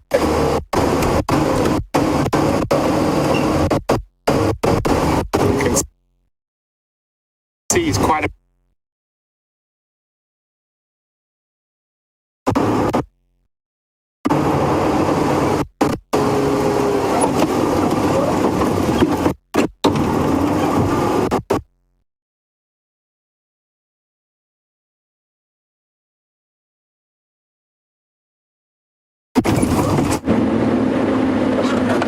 Nyala, Nyala, Nyala, Andrew, quickly. I think we're live, everybody. I think Andrew... Right, we are live. Here we are. We are alive and live. Here is a small herd of Nyalas. We've come to Arathusa Lodge by mistake, Andrew and I. We were following tracks of a male leopard who was unfortunately found off the property, so we can't go and view him. But here we are, and we were trying to find our way across to the Arathusa Dam, and somehow Andrew and I have conspired to get lost. But here we have some beautiful Nyala. A young bull with 2 cows. I suspect he's probably related to one of them. Probably the son thereof. Or they could all be juveniles together, actually. But he's not a big bull. And I was just tracking that leopard earlier, or trying to.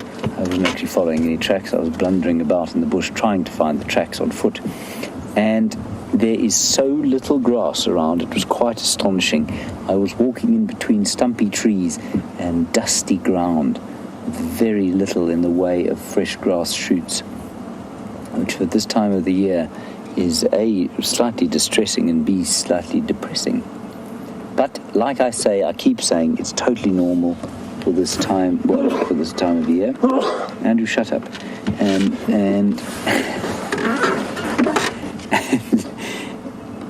I've completely lost my train of thought now.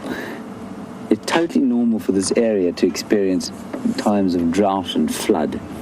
And in fact, if you read, there's a wonderful, wonderful book called Africa, the Biography of a Continent. And if you're ever interested in African history, both from an ecological and a human point of view, then that's the best possible book to read, because it explains how Africa has developed, our societies have developed here to cope with these times of extreme climate, with the huge droughts and then floods.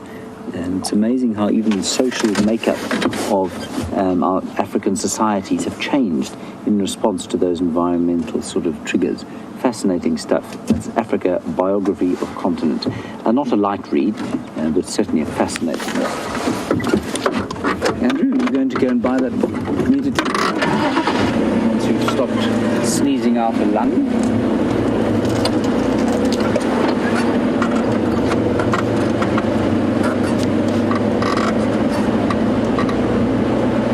Right, Brent has refound the elephants. I'm not sure why we crash cut away. I think that Rusty has got a bit of dodgy signal.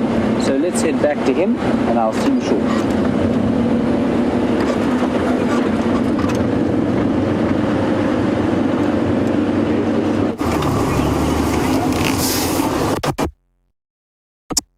just try.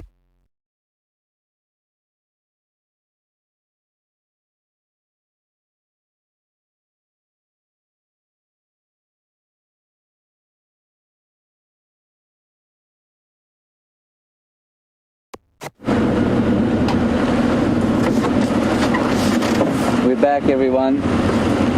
Sorry about that. Brenty struggling there with his signal on Rusty. That's not surprising. It's just a little frustrating. So sorry about that. Andrew and I have refound ourselves. We're happy to hear that Andrew has not sneezed any further, and therefore is unlikely to have influenza. Phew. I haven't been here for some time, so I'll be interested to see how full this dam is. And the answer is not very. There are some hippopotami.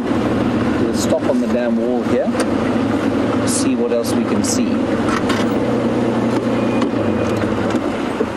Oh, and there's some llamas the other side there. We've just driven past a herd of waterbuck, everyone, and as we did so, Andrew said, "Ooh, llamas," and of course I've never thought of that, but they do look very similar to llamas, don't they? Well, not very similar, a little bit similar, with that long hair.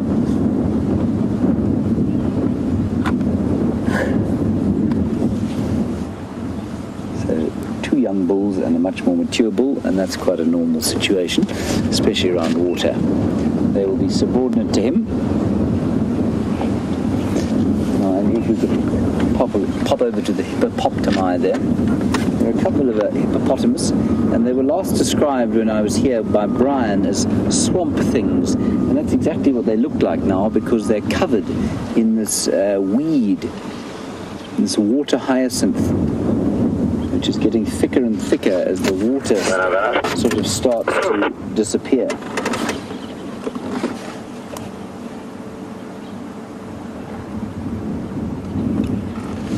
What else have we got here? I'm just going to look around the shore at the birds. Lots and lots of Egyptian geese. In fact, many. Andrew, let's try and count them. 1, 2, 3. Ooh, there's also a yellow-billed duck there. Can you see it, Andrew? If you look at the first 3 geese, there, right in the middle of the puddle that you're looking at there. Oh, yes. That thing in the middle there, everybody, is a yellow-billed duck. No, it's not. It's a white-faced duck. That's so embarrassing. Anyway, it's a white-faced duck, everyone. I'm just going to say it's because my binoculars are very old and decrepit, and I couldn't see properly. But lots and lots of Egyptian geese. And we know that the parents here of the Egyptian geese are highly successful. They raised their entire clutch. I suspect there's so many here because there's more than one couple. They've all come in here as the water's dried up around here. This is some of the last water, of course, and I think that all the Egyptian geese have decided that this is a good place to hunker down for the drought. A couple of African jacanas, some blacksmith lapwings, a force 10 gale blowing across the top of the dam wall.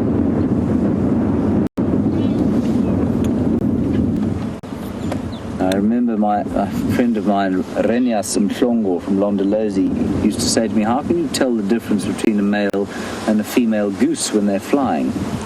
And he says, I said, I have no idea. They look the same, don't they? He said, yes, but when they're flying, you can tell the male is in front and the female is behind going quack, quack, quack, quack, quack, quack, quack, quack, quack, quack.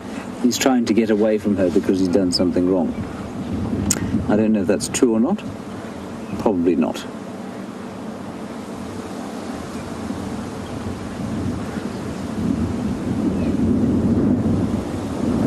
Some monkeys the other side, which we just make out maybe. They're quite far away. Either coming to have a swim and a drink or to raid the camp. And there we go, now you can see them coming across. Now that's either a raiding party, like I say, or a swimming party, I'm not sure. It's difficult to tell with monkeys whether they have criminal intent or just social. I doubt they'd be introducing a little one like that to a crime so soon in its life. Oh, that's it, they are heading towards the camp. Monkeys are quite big on crime in these parts. And they will very happily raid a home that isn't sufficiently closed up. So we in camp, we have to keep our kitchen very closed. Little one chasing an Egyptian goose.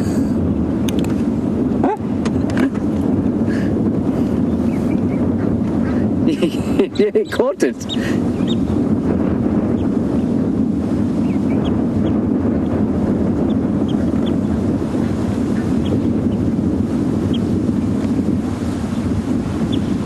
Question from a fascinating Twitter handle, Minecraft Junkie. Minecraft. This is wonderful. Minecraft Junkie. You want to know what the stuff is growing in the bottom of the water here, on the top of the water. It's called a water hyacinth. Minecraft Junkie. And as far as I know, it's an exotic species. It shouldn't really be here, but almost impossible once it's got here to control. All these monkeys are coming now. Oh, Oh, this is wonderful. This is incredible. I've never seen this before. It's caught it. Gee whiz, he caught that one. These geese are not very smart. This is a great game for the monkeys. I've never seen this before. A whole lot of them are getting in on the act now. I think the geese have got wise to it though.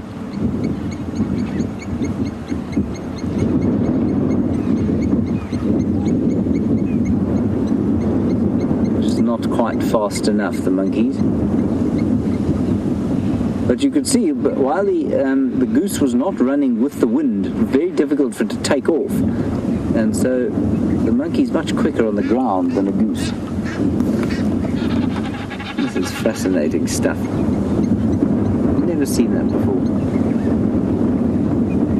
And that's purely playful. I mean, look, if they caught one, they might try and eat it, but I mean, they're certainly not hunters by any stretch of the imagination, monkeys.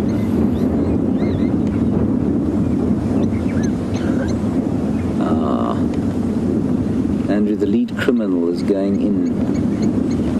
There, we can see one on the. You see one there on the deck.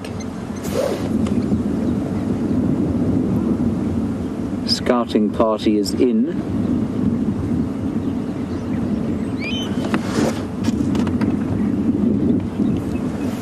Oh, Isabella, you're just aged 4, and of course you live in a city, and so where you live, Isabella, it's very nice to go and feed the ducks around where you live. Isabella, we don't feed the animals here at all.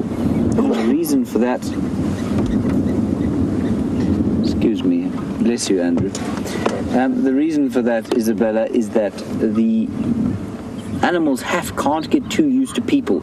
So often people come here and they try and feed the monkeys, and then you see what happens is the monkeys stop being afraid of people, and if they're not afraid of us, they can often bite us.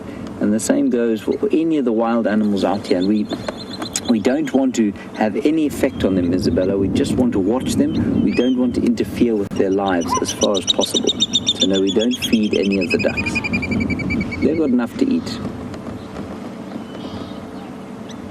And remember, if there isn't enough here, they can always fly somewhere else.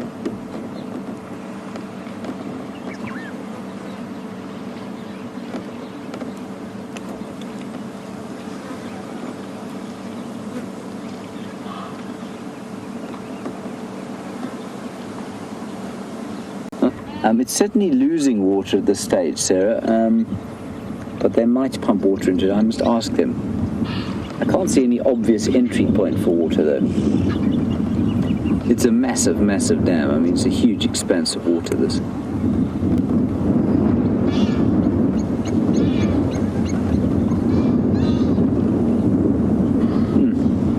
Goose City and one white-faced duck. Good. And one heron. And one heron. Some jacana, some water thickneys, and blacksmith lapwings. So, Richard, in the UK, you want to know about the drought and how long it's likely to last. There's another llama. Richard, we got some information the other day from some supposed scientists who say that the El Nino effect is going to, while we will probably have the same amount of rain that we do every year, about 600 millimeters this year. That's about, look, it's a little wagtail. 600 millimeters, which would be 60 centimeters, which would be 2 feet of rain. Richard, while we're supposed to have all of that, it will probably mostly come in February. And what that means is that it'll come in big floods, it'll wash away the seed bed of the grass, and so that's a real kind of problem. And we're hoping that won't be the case, but that's what the consensus is at the moment. Like I say, predicting the weather out here is about as reliable. I mean, you may as well use tarot cards most of the time to predict the weather out here, but let's see what happens. That's what they're expecting. Okay, let's head... Monkeys are still chasing these geese. Let's head back across to Brent. I think he's refound those elephants, and hopefully Rusty's signal will last.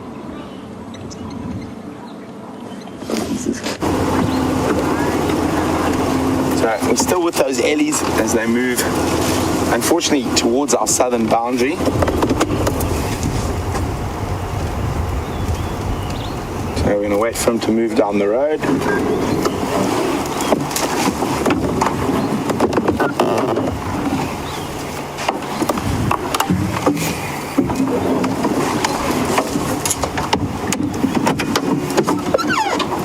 So all three of them quite close together now.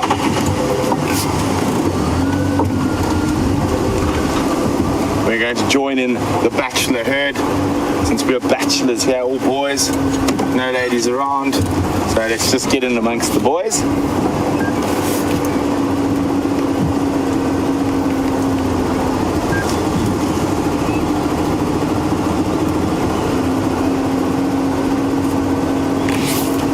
Isn't it awesome being able to follow these Ellie bulls for this long?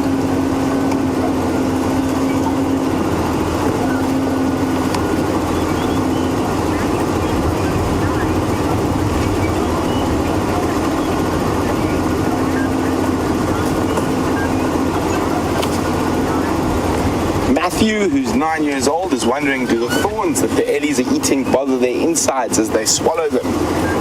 Not at all, Matthew. They're designed to be able to digest those massive thorns. It's definitely my type of traffic jam.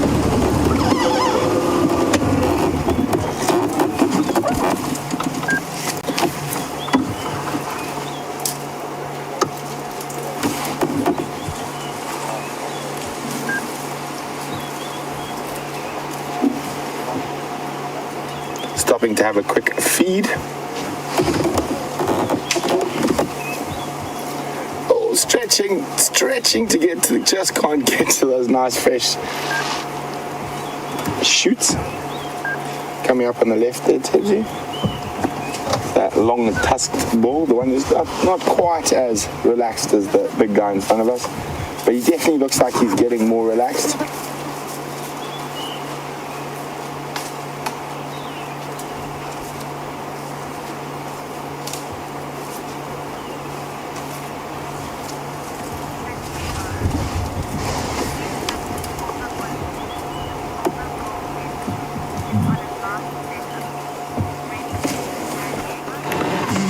Remy in San Diego is wondering whether I think this large bull Eddie in front of us is on his last set of teeth. I don't think so. I think he's probably on his second last set of teeth. And still another full set of teeth to go.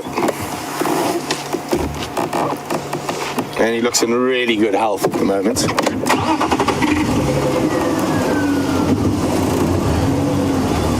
I love it when they get it. Look at that. As soon as they get to a little bit of a dip, they can't help themselves. They end up almost jogging because of the weight being carried down.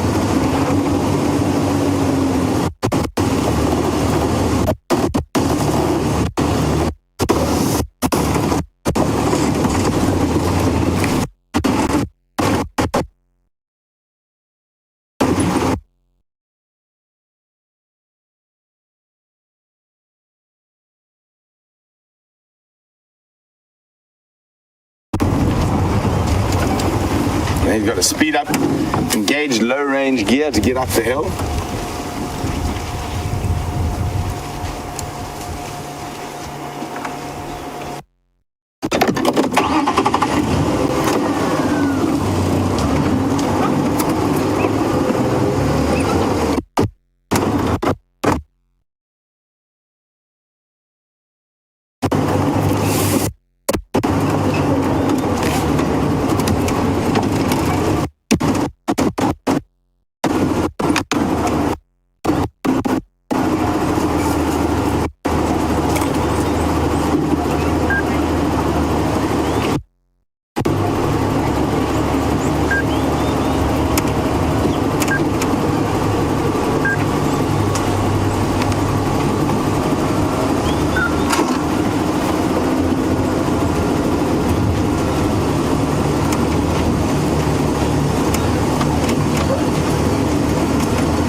signal area, and it's going to go black screen any further.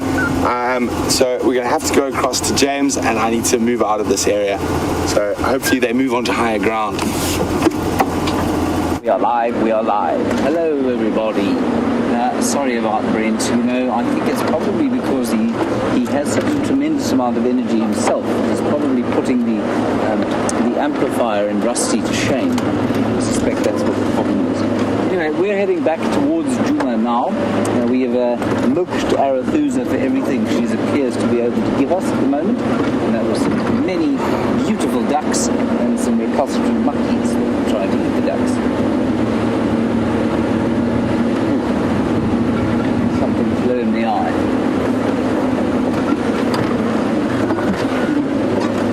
I must say the quite astonishing lack of elephants, but for those three that we've seen over the last little while, really does amaze me. And that's mainly because, I mean, a week ago, we couldn't drive around the bush without finding an elephant lurking behind it.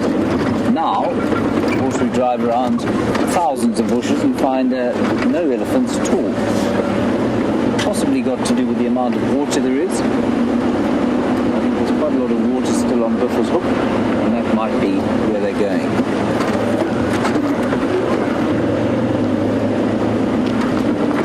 You might notice that there's a slight change in vegetation type as we get down next to this sort of drainage line area. You can see it's very thick inside there, lots of green trees, and then as you come away from the drainage line, we get up onto this what we call a sodic area, so very salty soils.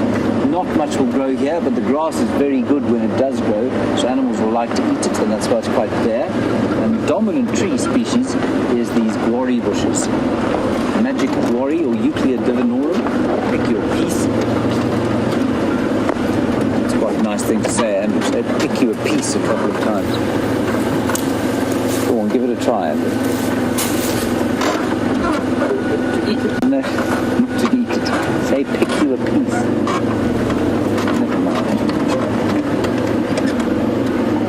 Anyway, that is the magic guarri bush. That fell flat. The magic guarri bush, and very dominant tree here on the sodic areas. Not much will eat them, and they won't eat them because they don't taste very nice at all. And so it's very tanniny. And for that reason, because they're not eaten, they're a favorite tree amongst the cats for marking territory. They're also quite good for spotting flies, for beating out fires. It's all entirely true. And of course it gets its name from being used as a water divining rod. And you take a forked piece of Euclea divinorum, and apparently you can find water.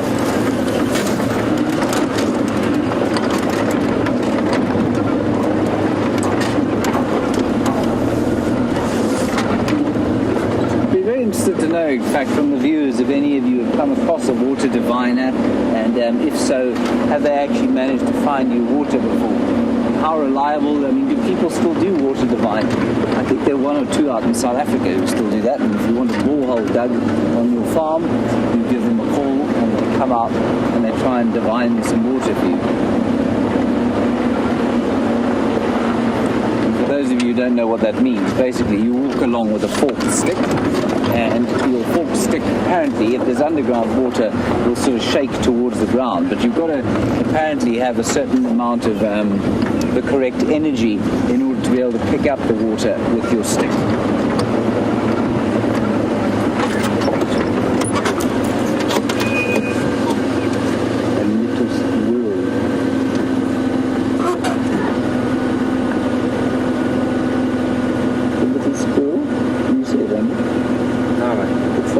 Running up the tree there. Alice in Ohio, you want to go to the hyena den. Alice, let's go to the hyena den.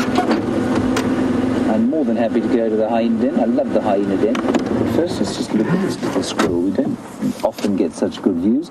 And there he goes. Let's see if he sticks his head up through there. No. Right, very pretty little tree squirrel. More than happy to go to the hyena den. We'll head off that way. We are still on Arathusa, heading towards now. We'll see.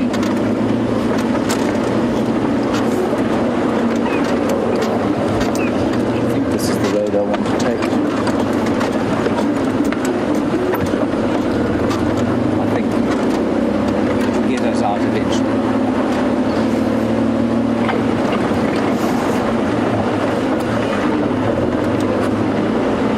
Turning into a beautiful afternoon. The sun's starting to sink. The light is turning gold. I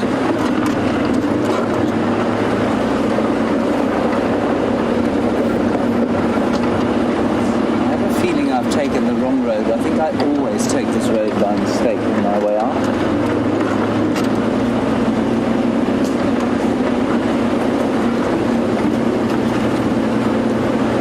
Hello Terry on Twitter, you were obviously around when we named the little baby hippopotamus in the Arathusa Dam Lily. Terry, I think Lily is there, but there's so much of that water hyacinth around, and so I didn't see it.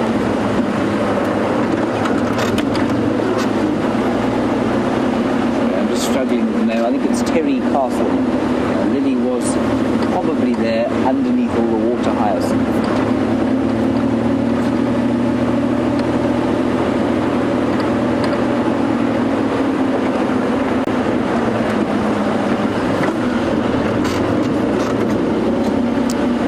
Under this power line here, I'll try and get a view of these birds here. It's a Wahlberg's eagle. It's a common form of the Wahlberg's eagle, very brown one.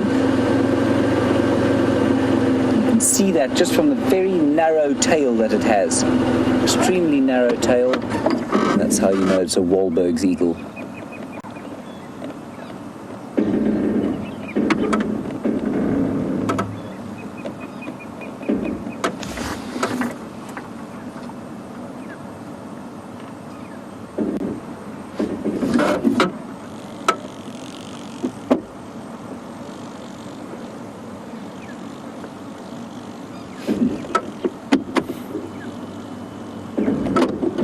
Have a quick look at my binoculars because suddenly its tail doesn't look quite so narrow.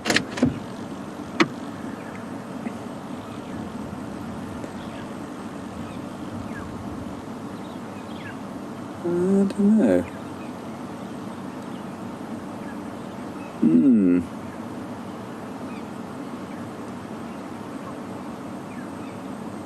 They're wrong colours too. It's not a Wahlberg's eagle, you know.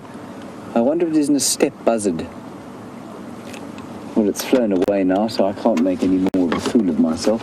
And just stop filming it. I don't know what it is. Let's have a quick look in the book. That's the wrong book. That's insects. That's what I'm focused for.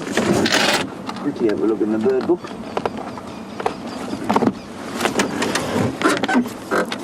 And the steppe buzzard is not the same as the steppe eagle.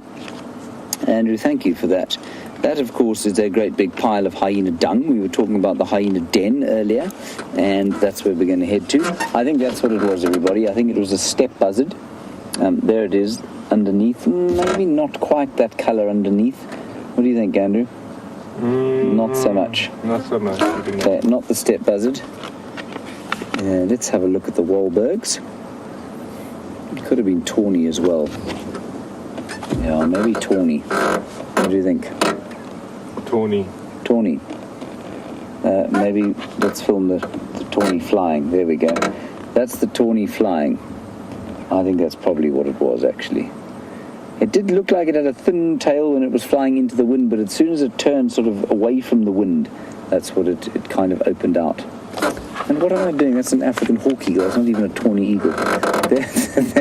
There is the tawny eagle. Yes, tawny. Yes, tawny eagle. Right, before I make further fool of myself, let's go to the hyena den, where I kind of know what's going on.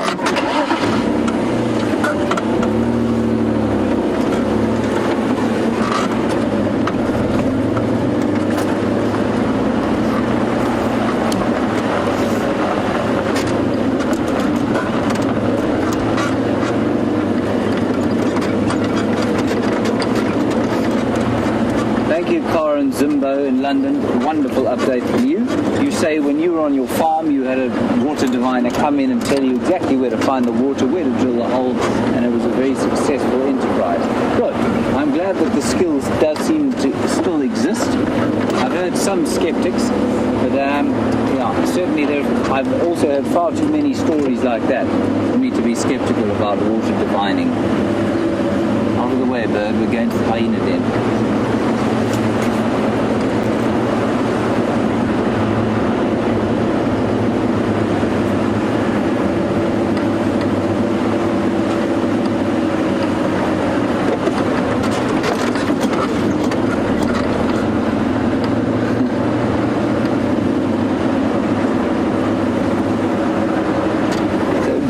Vancouver, and I'm afraid I'm missing the rest of the names because the radio is going up and down.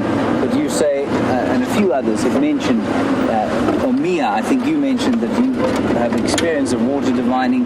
Both of you, Dodie and Mia, you've had experience of water divining and have been provided with fresh water as a result of this amazingly ancient practice. It seems to work. Right, let's get out of Arathusa.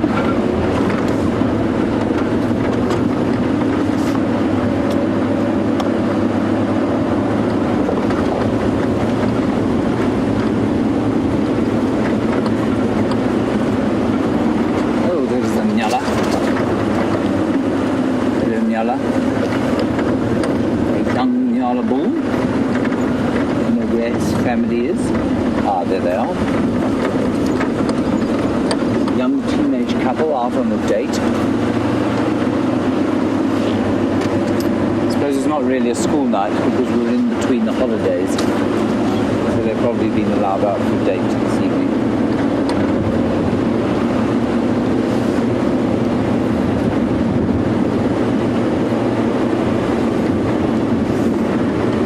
But otherwise not an extremely mammal-rich zone at the moment. Especially not with a powerful wind blasting up from the south.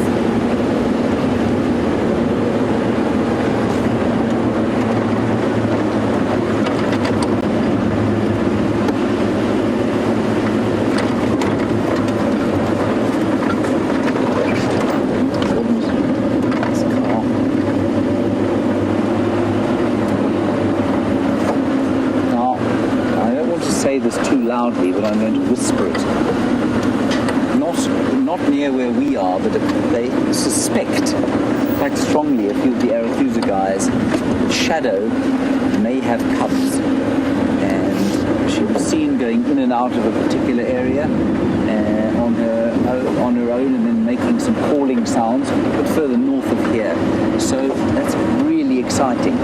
We definitely won't be going to look there for the next sort of 2 or 3 weeks, but it may be that Shadow has got some cubs, and wouldn't that just be the best news in the world? They'll be Christmas babies, those ones. We don't know though, so don't get too excited, but it is possible. And the way they think, or the reason they think that, she was close to an area that she was around an area where there was a hole in the ground, there was a culvert and a termite mound. She kept going in and out of the same place and calling gently, that little call that they make. So they immediately zoned the area, they ring-fenced it from a game drive point of view, so we can't go there. And then in about 2 weeks' time, we'll see if we can't see what's happening. Right, we're out of Arathusa.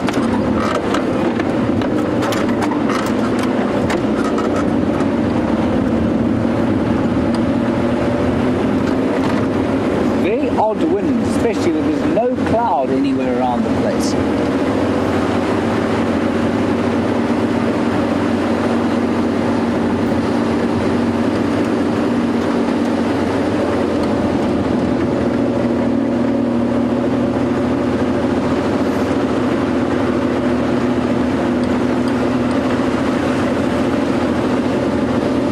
So there's one thing that gets up my nose. It's a hard wind. Bringing in any weather. It's just blowing. Especially if you're riding a bicycle.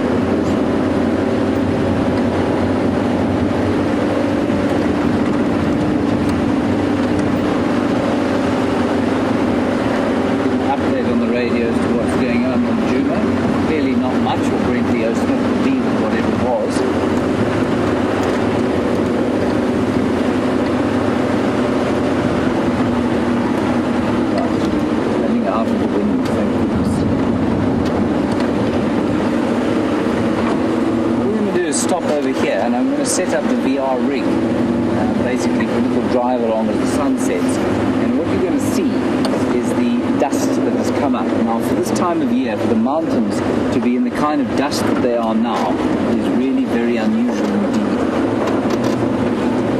So I'll just stop up on the point here off the road, and you'll be able to see what I mean.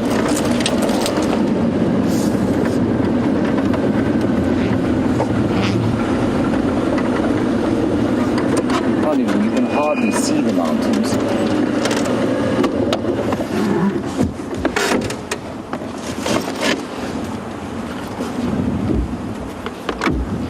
Right, I'm just going to wire this thing up quickly. That's a very pretty picture. And if the final control wishes to go to Brent, let me know, so that I might greet our guests fondly. So, we'll just screw this thing into the front. We did have a bit of a mishap with those elephants, by the way.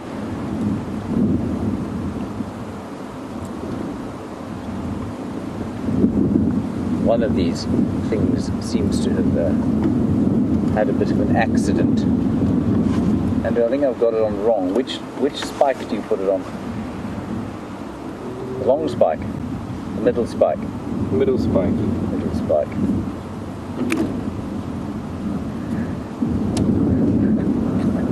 It's only about 7,000 US. Is that what it costs? Only about 7,000 US. No big deal, James. Okay, $7,000 US for this ball of GoPro cameras. It's definitely well above my pay grade. I shouldn't be handling a machine like this.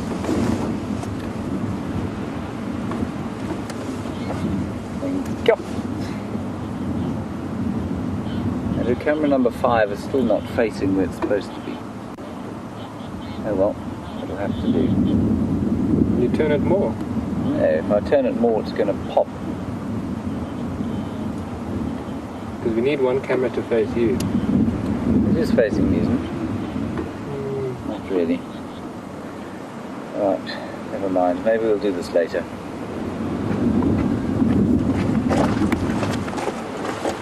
Okay, on we go. Try to find the hyenas. And maybe link across to Brent to see what he's doing.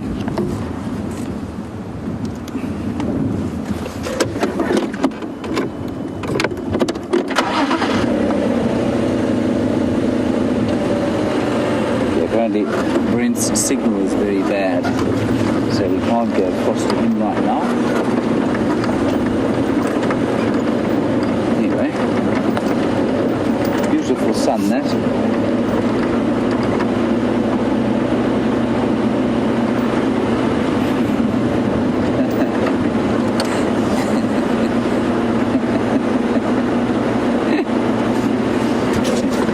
Gracie, age 8, you say you didn't know that the animals could go out on dates. Gracie, I'm being I'm sort of joking a little bit. They can go out on sort of dates though, but they can go anytime they like. And Valentine's Day, every day is Valentine's Day out here for the animals, and especially for the impala, it's in May, and for the kudu, it's probably around February time, and the lions can have Valentine's Day any time of the year. So they're quite lucky, the animals are out here, aren't they?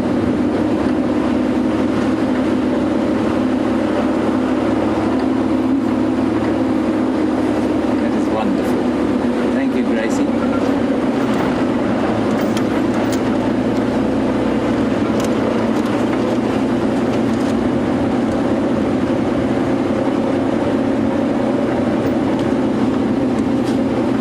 Hello, Steph or Jeff in Boston. Sorry, radio's playing up a bit today. You want to know about Nyalas and... Oh, Beth. Beth, not Steph or Jeff, but Beth in Boston. Beth in Boston is a very nice alliteration. You want to know about the Nyalas and why there's so many of them compared to bushbuck, and why we're not seeing bushbuck so much, and do the Nyalas displace them? Yeah, I think they do, you know. I mean, they all feed at slightly different heights in the vegetation stratum, though.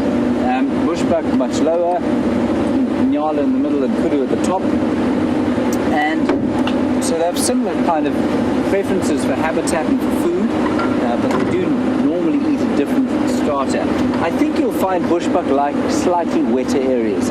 They'll like a bit more permanent water than we have here, and so they're not that common around here. But yeah, I mean, to a certain extent, I suppose the Nyala might. I mean, certainly there'd be more if there weren't Nyala, but they do have separate trophic or feeding niches. Thanks, Beth. Good question.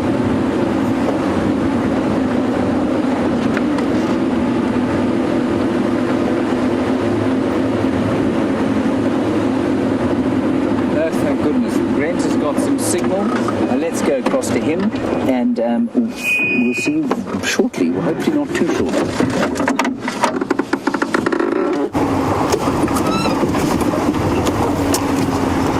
Welcome back. Unfortunately, where those eddies were, it was really bad signal. There's Isaac there. He's busy just switching off the water pump, which has been fixed. So James can start calling me disheveled now.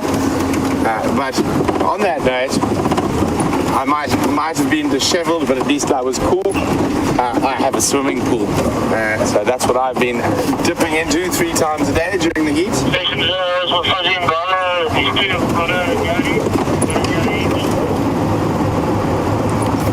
Sorry about that.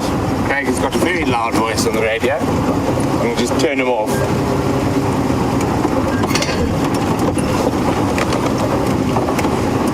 So hopefully they'll start pumping the Djuma pan more regularly again now that that water pump is up and running.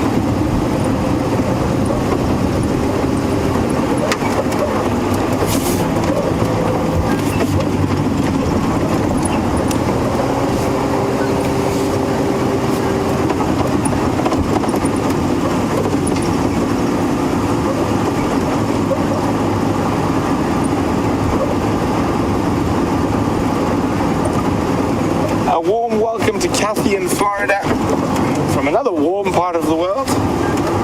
Kathy says, can't wait for the marula season to start to watch the eddies shaking the fruit. It should be, and still in about a month and a half before that starts in full, in earnest. So still a little bit to wait, and really something to look forward to. And she also says, Happy New Year to everyone here at Wild Earth. Well, Happy New Year to you too, Kathy.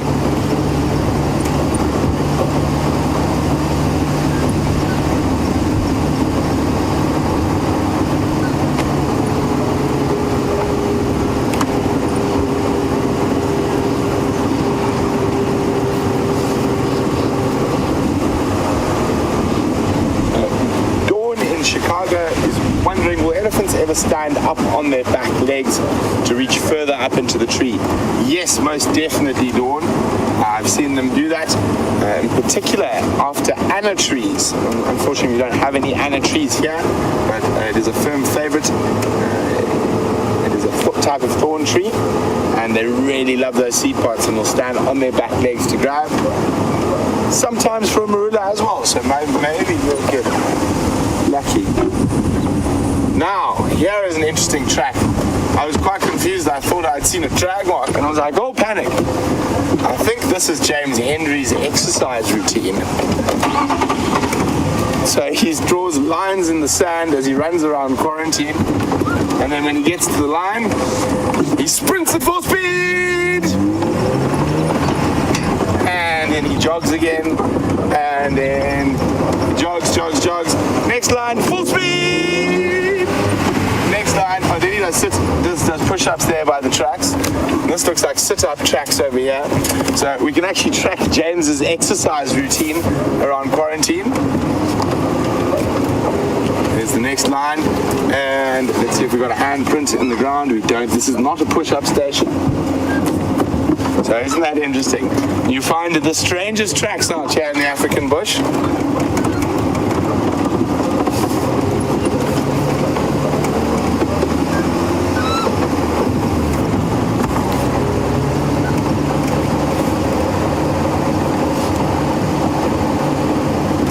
I was hoping those wildebeest might be on quarantine with some playful babies. I'm not seeing any at the moment.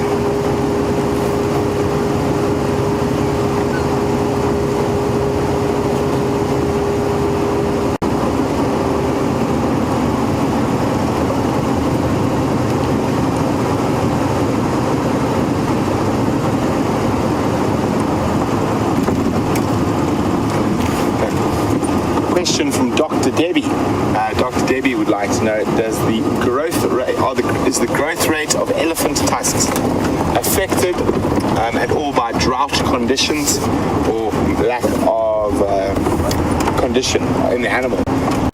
Not that I'm aware of, Dr. Debbie. I think they do grow very slowly, and it'll sort of probably grow in collaboration with the movement of the teeth as they get worn down. But as far as I know, that shouldn't affect the growth rate in the tusks. Maybe, possibly, if only when it's very young, but as it's an adult, I don't think so. I could be wrong. I'll have to go double check on that.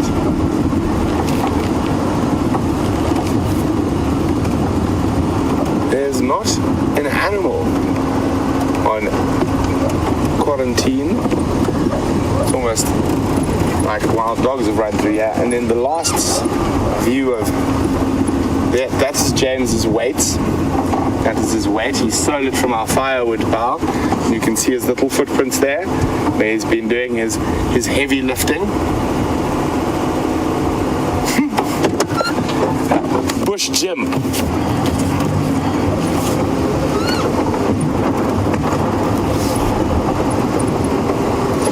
There's some impala down there. So let's go have a look-see.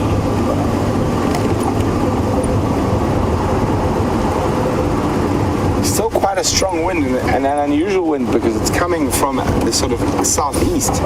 Normally our prevailing winds come from the west.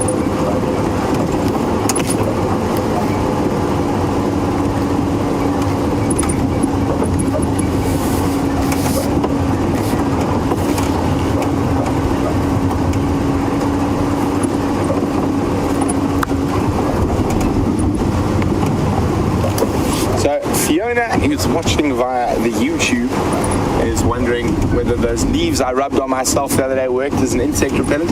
They actually did seem to be quite effective, and I didn't get too many fly bites after that. So I have to try it again. They haven't been too bad since then, so I haven't had to use the leaves again. And it was a dwarf wild sage, Fiona, that I rubbed on myself. MPs. They'll be quite nervous in this very strong wind and slowly making their way up towards the crest of quarantine, which is up behind us, to rest there for the night. Oh, look at this little guy go. High speed little impala. And I think he started a game. Let's see if these two decide to join. There we go. You can hear that very much like burping sound that is made when the adults contacting the young.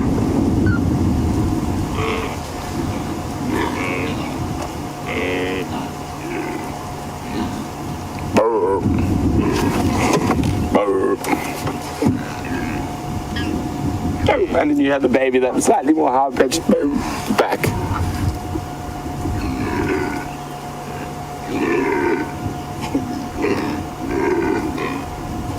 Very strange sound. So have a quick look down at the pan.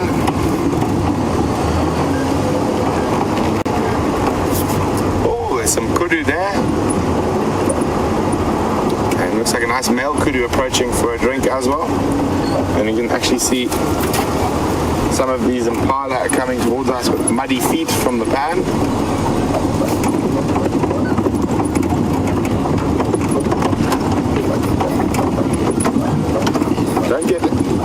Don't get behind now.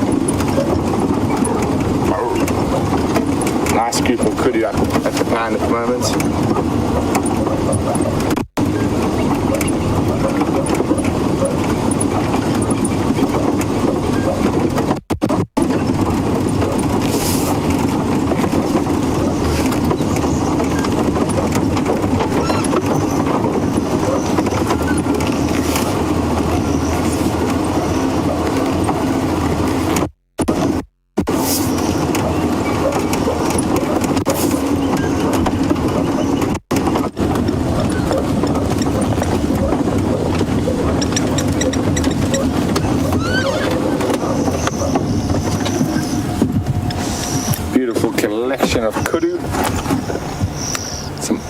Hadida ibises in the foreground, some impala still around.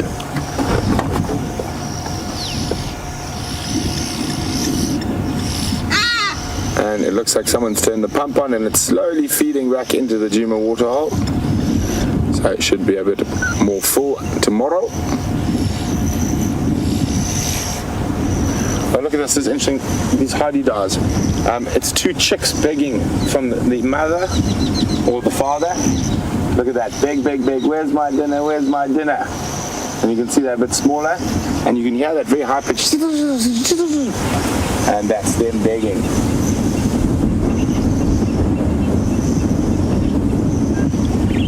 You almost think that baby's about to get a hiding.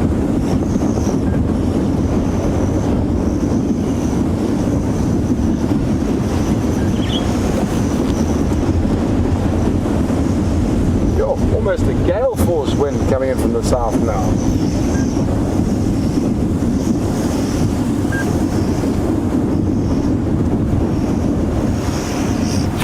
It's actually quite funny. So two Hadida chicks are begging with one adult there on the other side.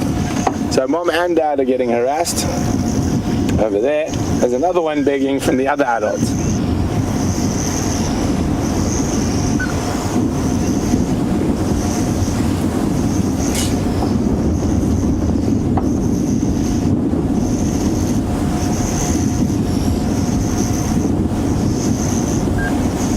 Having a nice long drink. It's been a hot day.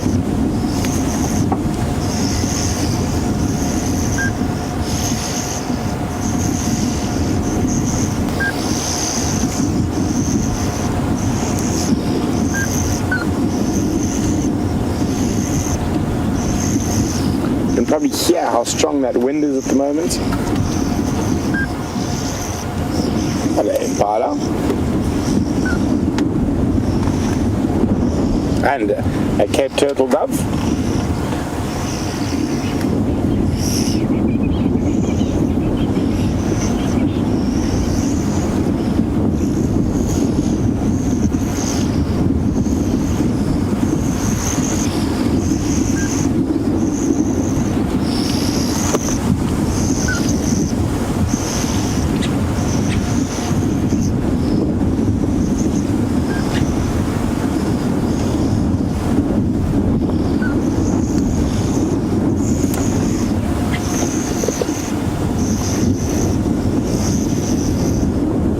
Those impala spotted. Suddenly staring very intently up. Oh no, just double checking. I think it's an Inyala up ahead. I can't really see it, but it looked like they might have spotted something.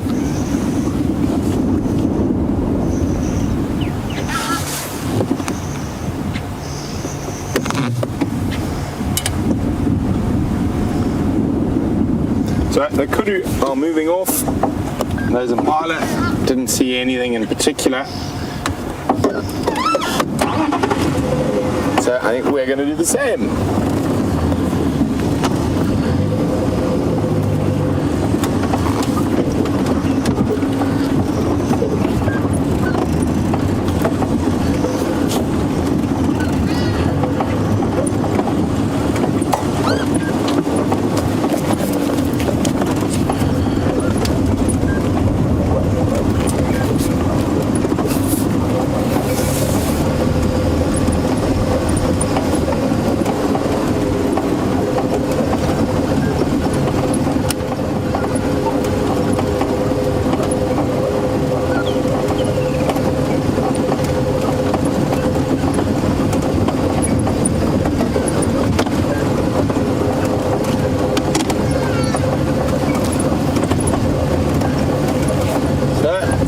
Controls just through those trees over there.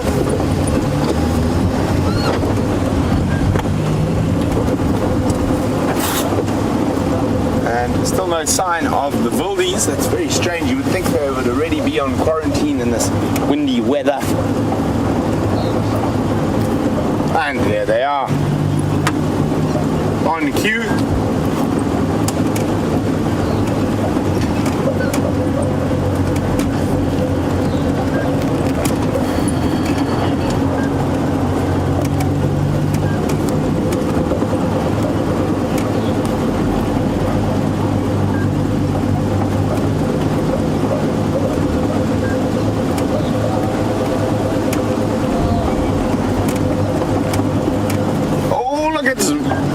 routine racetrack for the baby wildebeest again.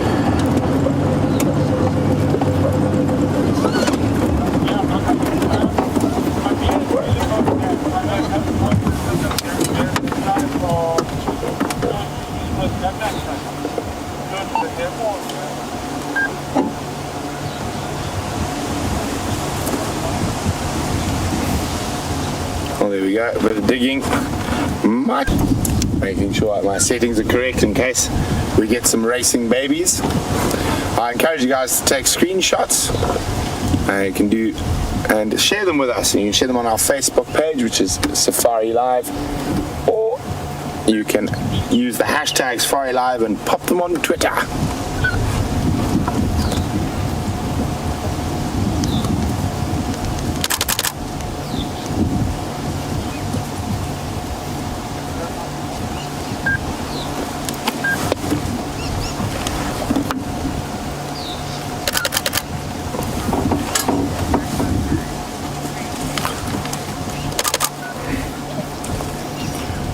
There we go, the game's on.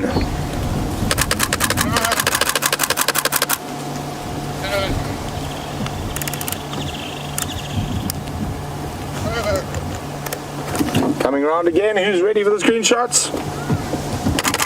Oh, they tricked us, they stopped. There's more babies still coming from behind us.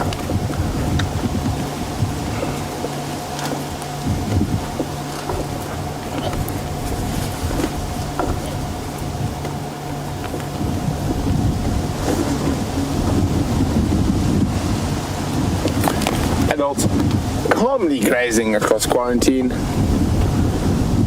and the babies careering around like mad things.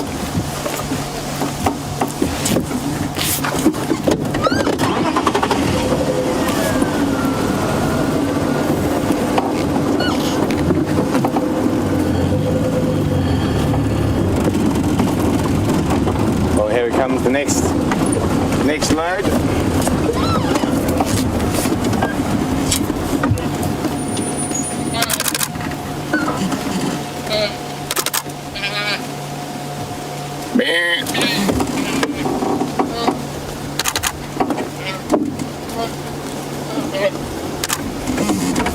Oh, charging in to greet them is another baby.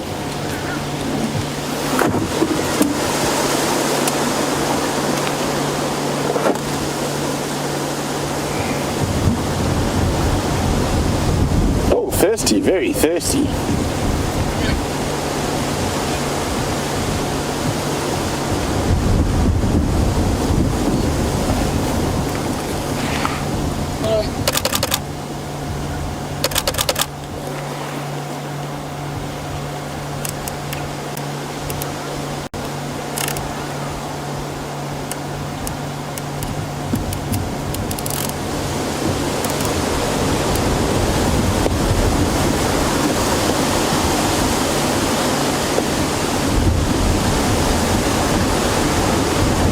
Looks like a pit stop. The baby racers need a refuel before they continue on with their antics.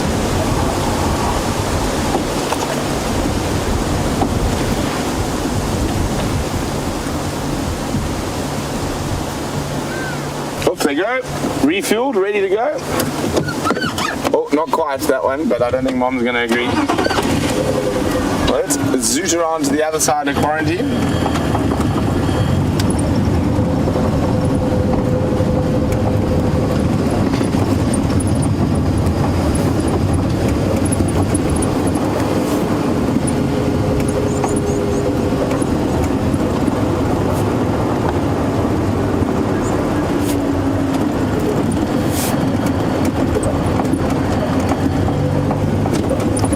So let's go catch up with those wildies that have moved off to the other side of quarantine.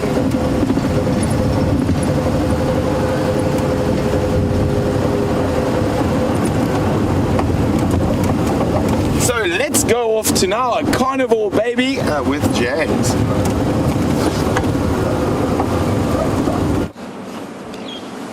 Back at my favourite spot on the reserve at the moment, the hyena den, and everyone's out Corky's just got up now to give a bit of discipline.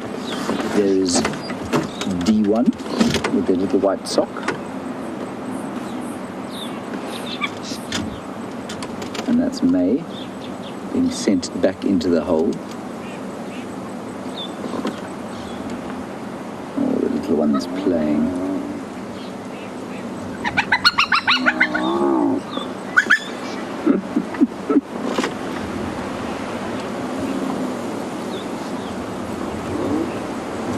So sweet.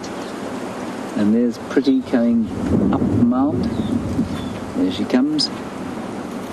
And little November looked like she might come all the way down here until very recently. There's interesting bumps on the back of Pretty's front legs. What those are? It looks like Corky's also got them. Actually be the dew claw. And there's November in the background. D1 and D2 trying to suckle from other than their mother. That's interesting. It's almost like Corky said to November, you stay inside. The little ones are going to feed now. One of them from your mother and one from me.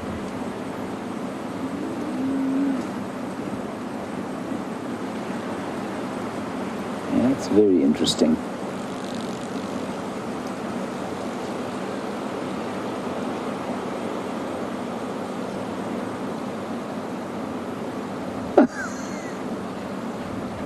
Poor little D1 got knocked out there. I wonder if D2 isn't a female and D1 a male.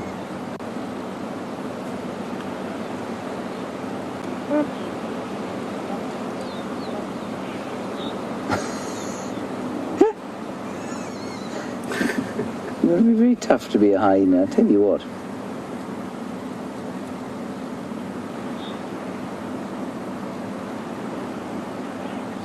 Hard lessons they learn.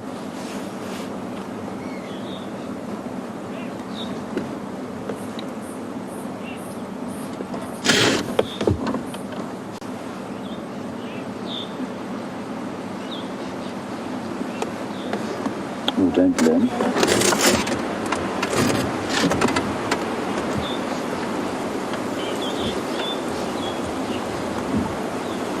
Feel that wind, you can hear it starting to blow around the place here.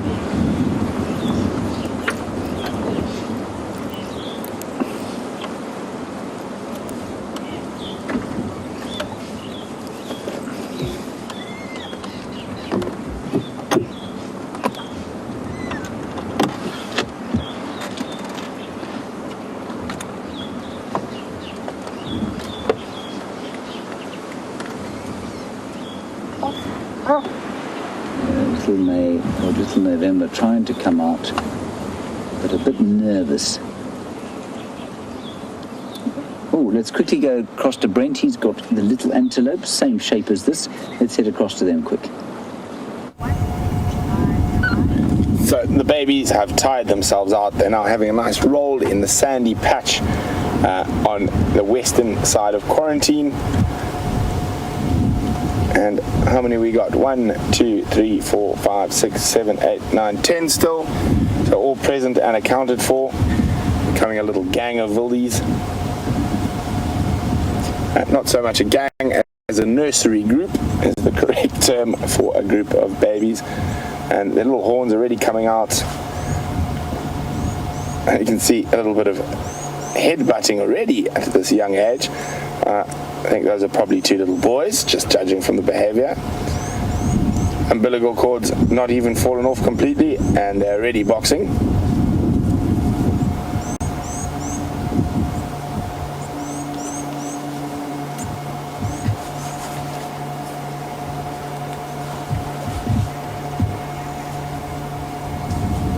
Oh! Isn't this cute?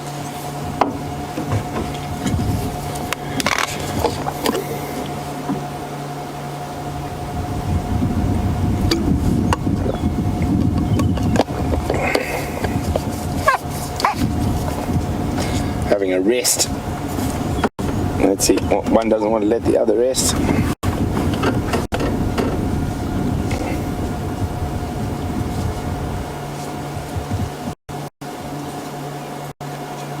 So they don't want to get too far away from the adults. Adults just off to the left. Still grazing.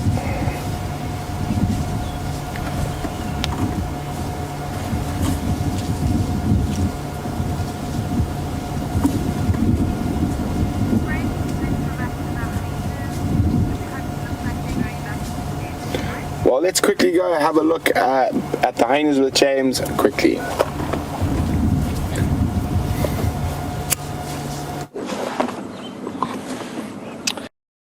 Right, so there's been a sort of change around here, and quite interestingly, Corky is living up to her name. She's now corked the hole there, and I think purposely stopping November come out, and purposely also stopping May come out. May also is inside that hole, and Corky only wants her youngsters out when they're feeding. It's almost like she's saying she doesn't want the distraction of the other youngsters around while she's feeding them. And there they are, suckling. And just up here, Andrew is our little kingfisher friend. Beautiful little pygmy kingfisher. Oh, he's so wonderful. Look at him swaying in the breeze.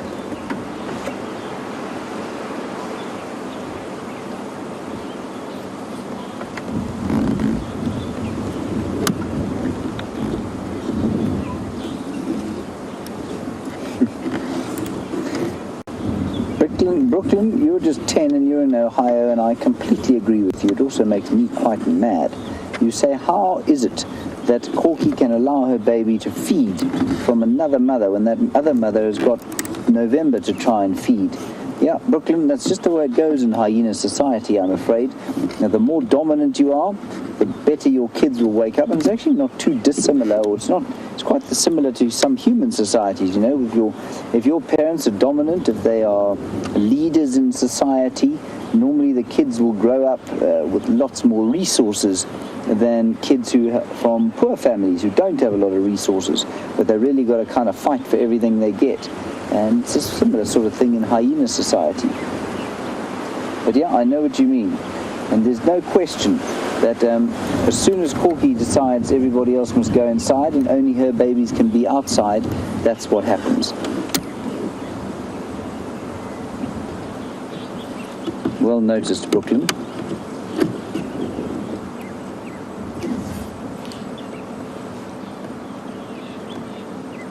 I wonder if the kingfishers are allowed in and out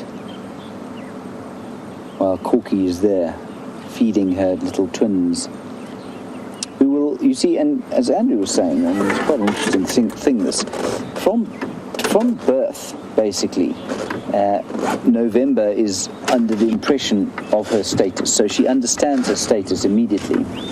She knows that when Corky or her offspring are around, she must be away, she must be shy, she must be retiring, and if she isn't, she'll get a bite from Corky. And she knows that from birth. Her mother knows that, and you can see her mother is completely comfortable with the situation, or doesn't really have a choice in the situation, and so they adopt and inherit and express the status that they inherit from their mothers straight away, from birth. And this is where they learn it, at the den.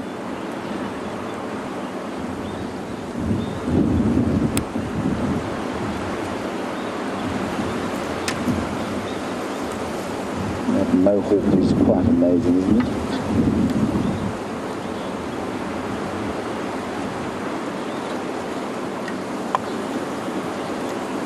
And see the dust, people. There shouldn't be dust this time of year. It should be, it should be really moist, enough moisture in the soil for there to be no dust. And Janine on Twitter, I agree with you completely. That kingfisher is absolutely a bird of brilliant, beautiful colours. Let's try and count them. There's white, there's a kind of a navy blue, bit of purple there, a carrot-coloured beak, black on the top of the head, a bit of chestnut colour on the front. pull there, the papaya tree. Now let's watch and see if he doesn't try and go inside the den. It's at least 6 colours.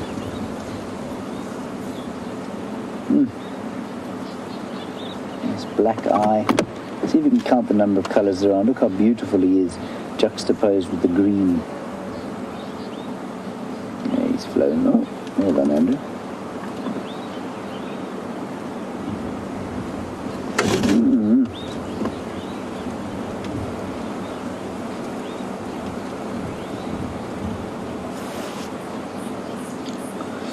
Now, Lewis, you want to open up a can of worms here.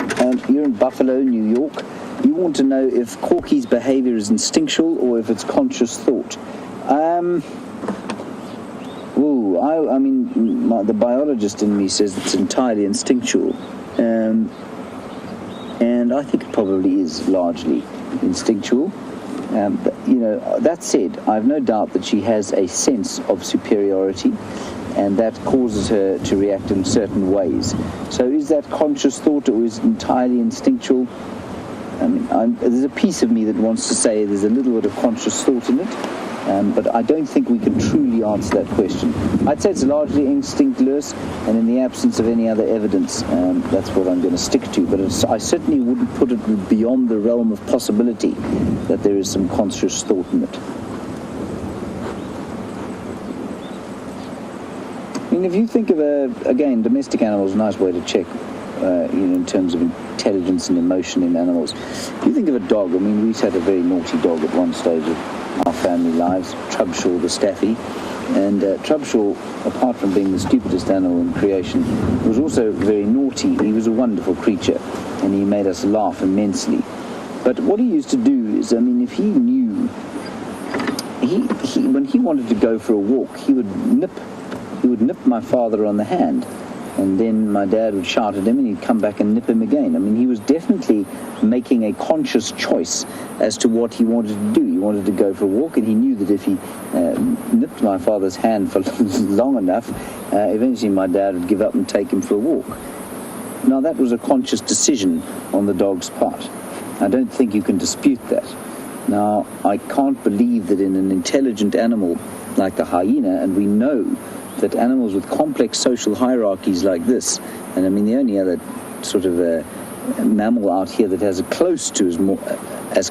as complicated a social society as this would be the monkeys and the baboons out here. We know that they are intelligent, and so an intelligent animal like a hyena, I can't believe that it isn't making some conscious choices in its life. So there you go, Lewis. That's a long-winded answer for you.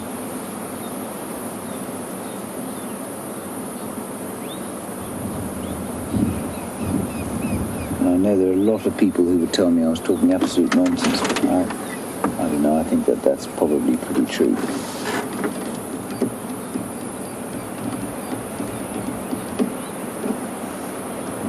Things are getting nice and quiet here at the hyena den. Everybody's going to sleep.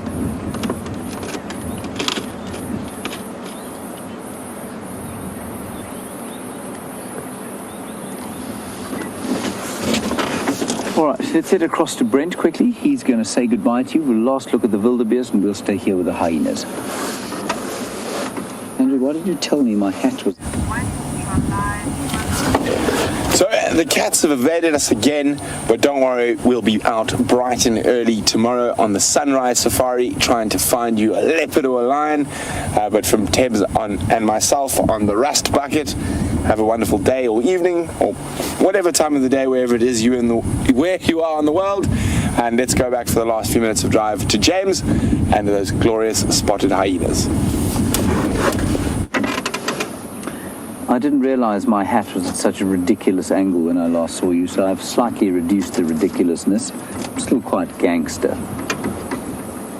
Anyway, we've only got 90 seconds left of drive, so we're just going to sit here with these hyenas, and it's been another, a short but fascinating little foray here. And what I quite like about it is that the predictions that we're making, that the understanding that we're getting of the den seem to be bearing out. So we're starting to see fewer surprising things when we come here every day. So I think we're getting things pretty sorted. And please remember, share your thoughts. If you're interested in these hyena dens and you like Lewis's question about conscious thought, that sort of stuff is fascinating to discuss, especially with the collective intelligence of all of our viewers. You'll find that amount of collective intelligence will come up with some pretty good answers for why the animals behave the way they do.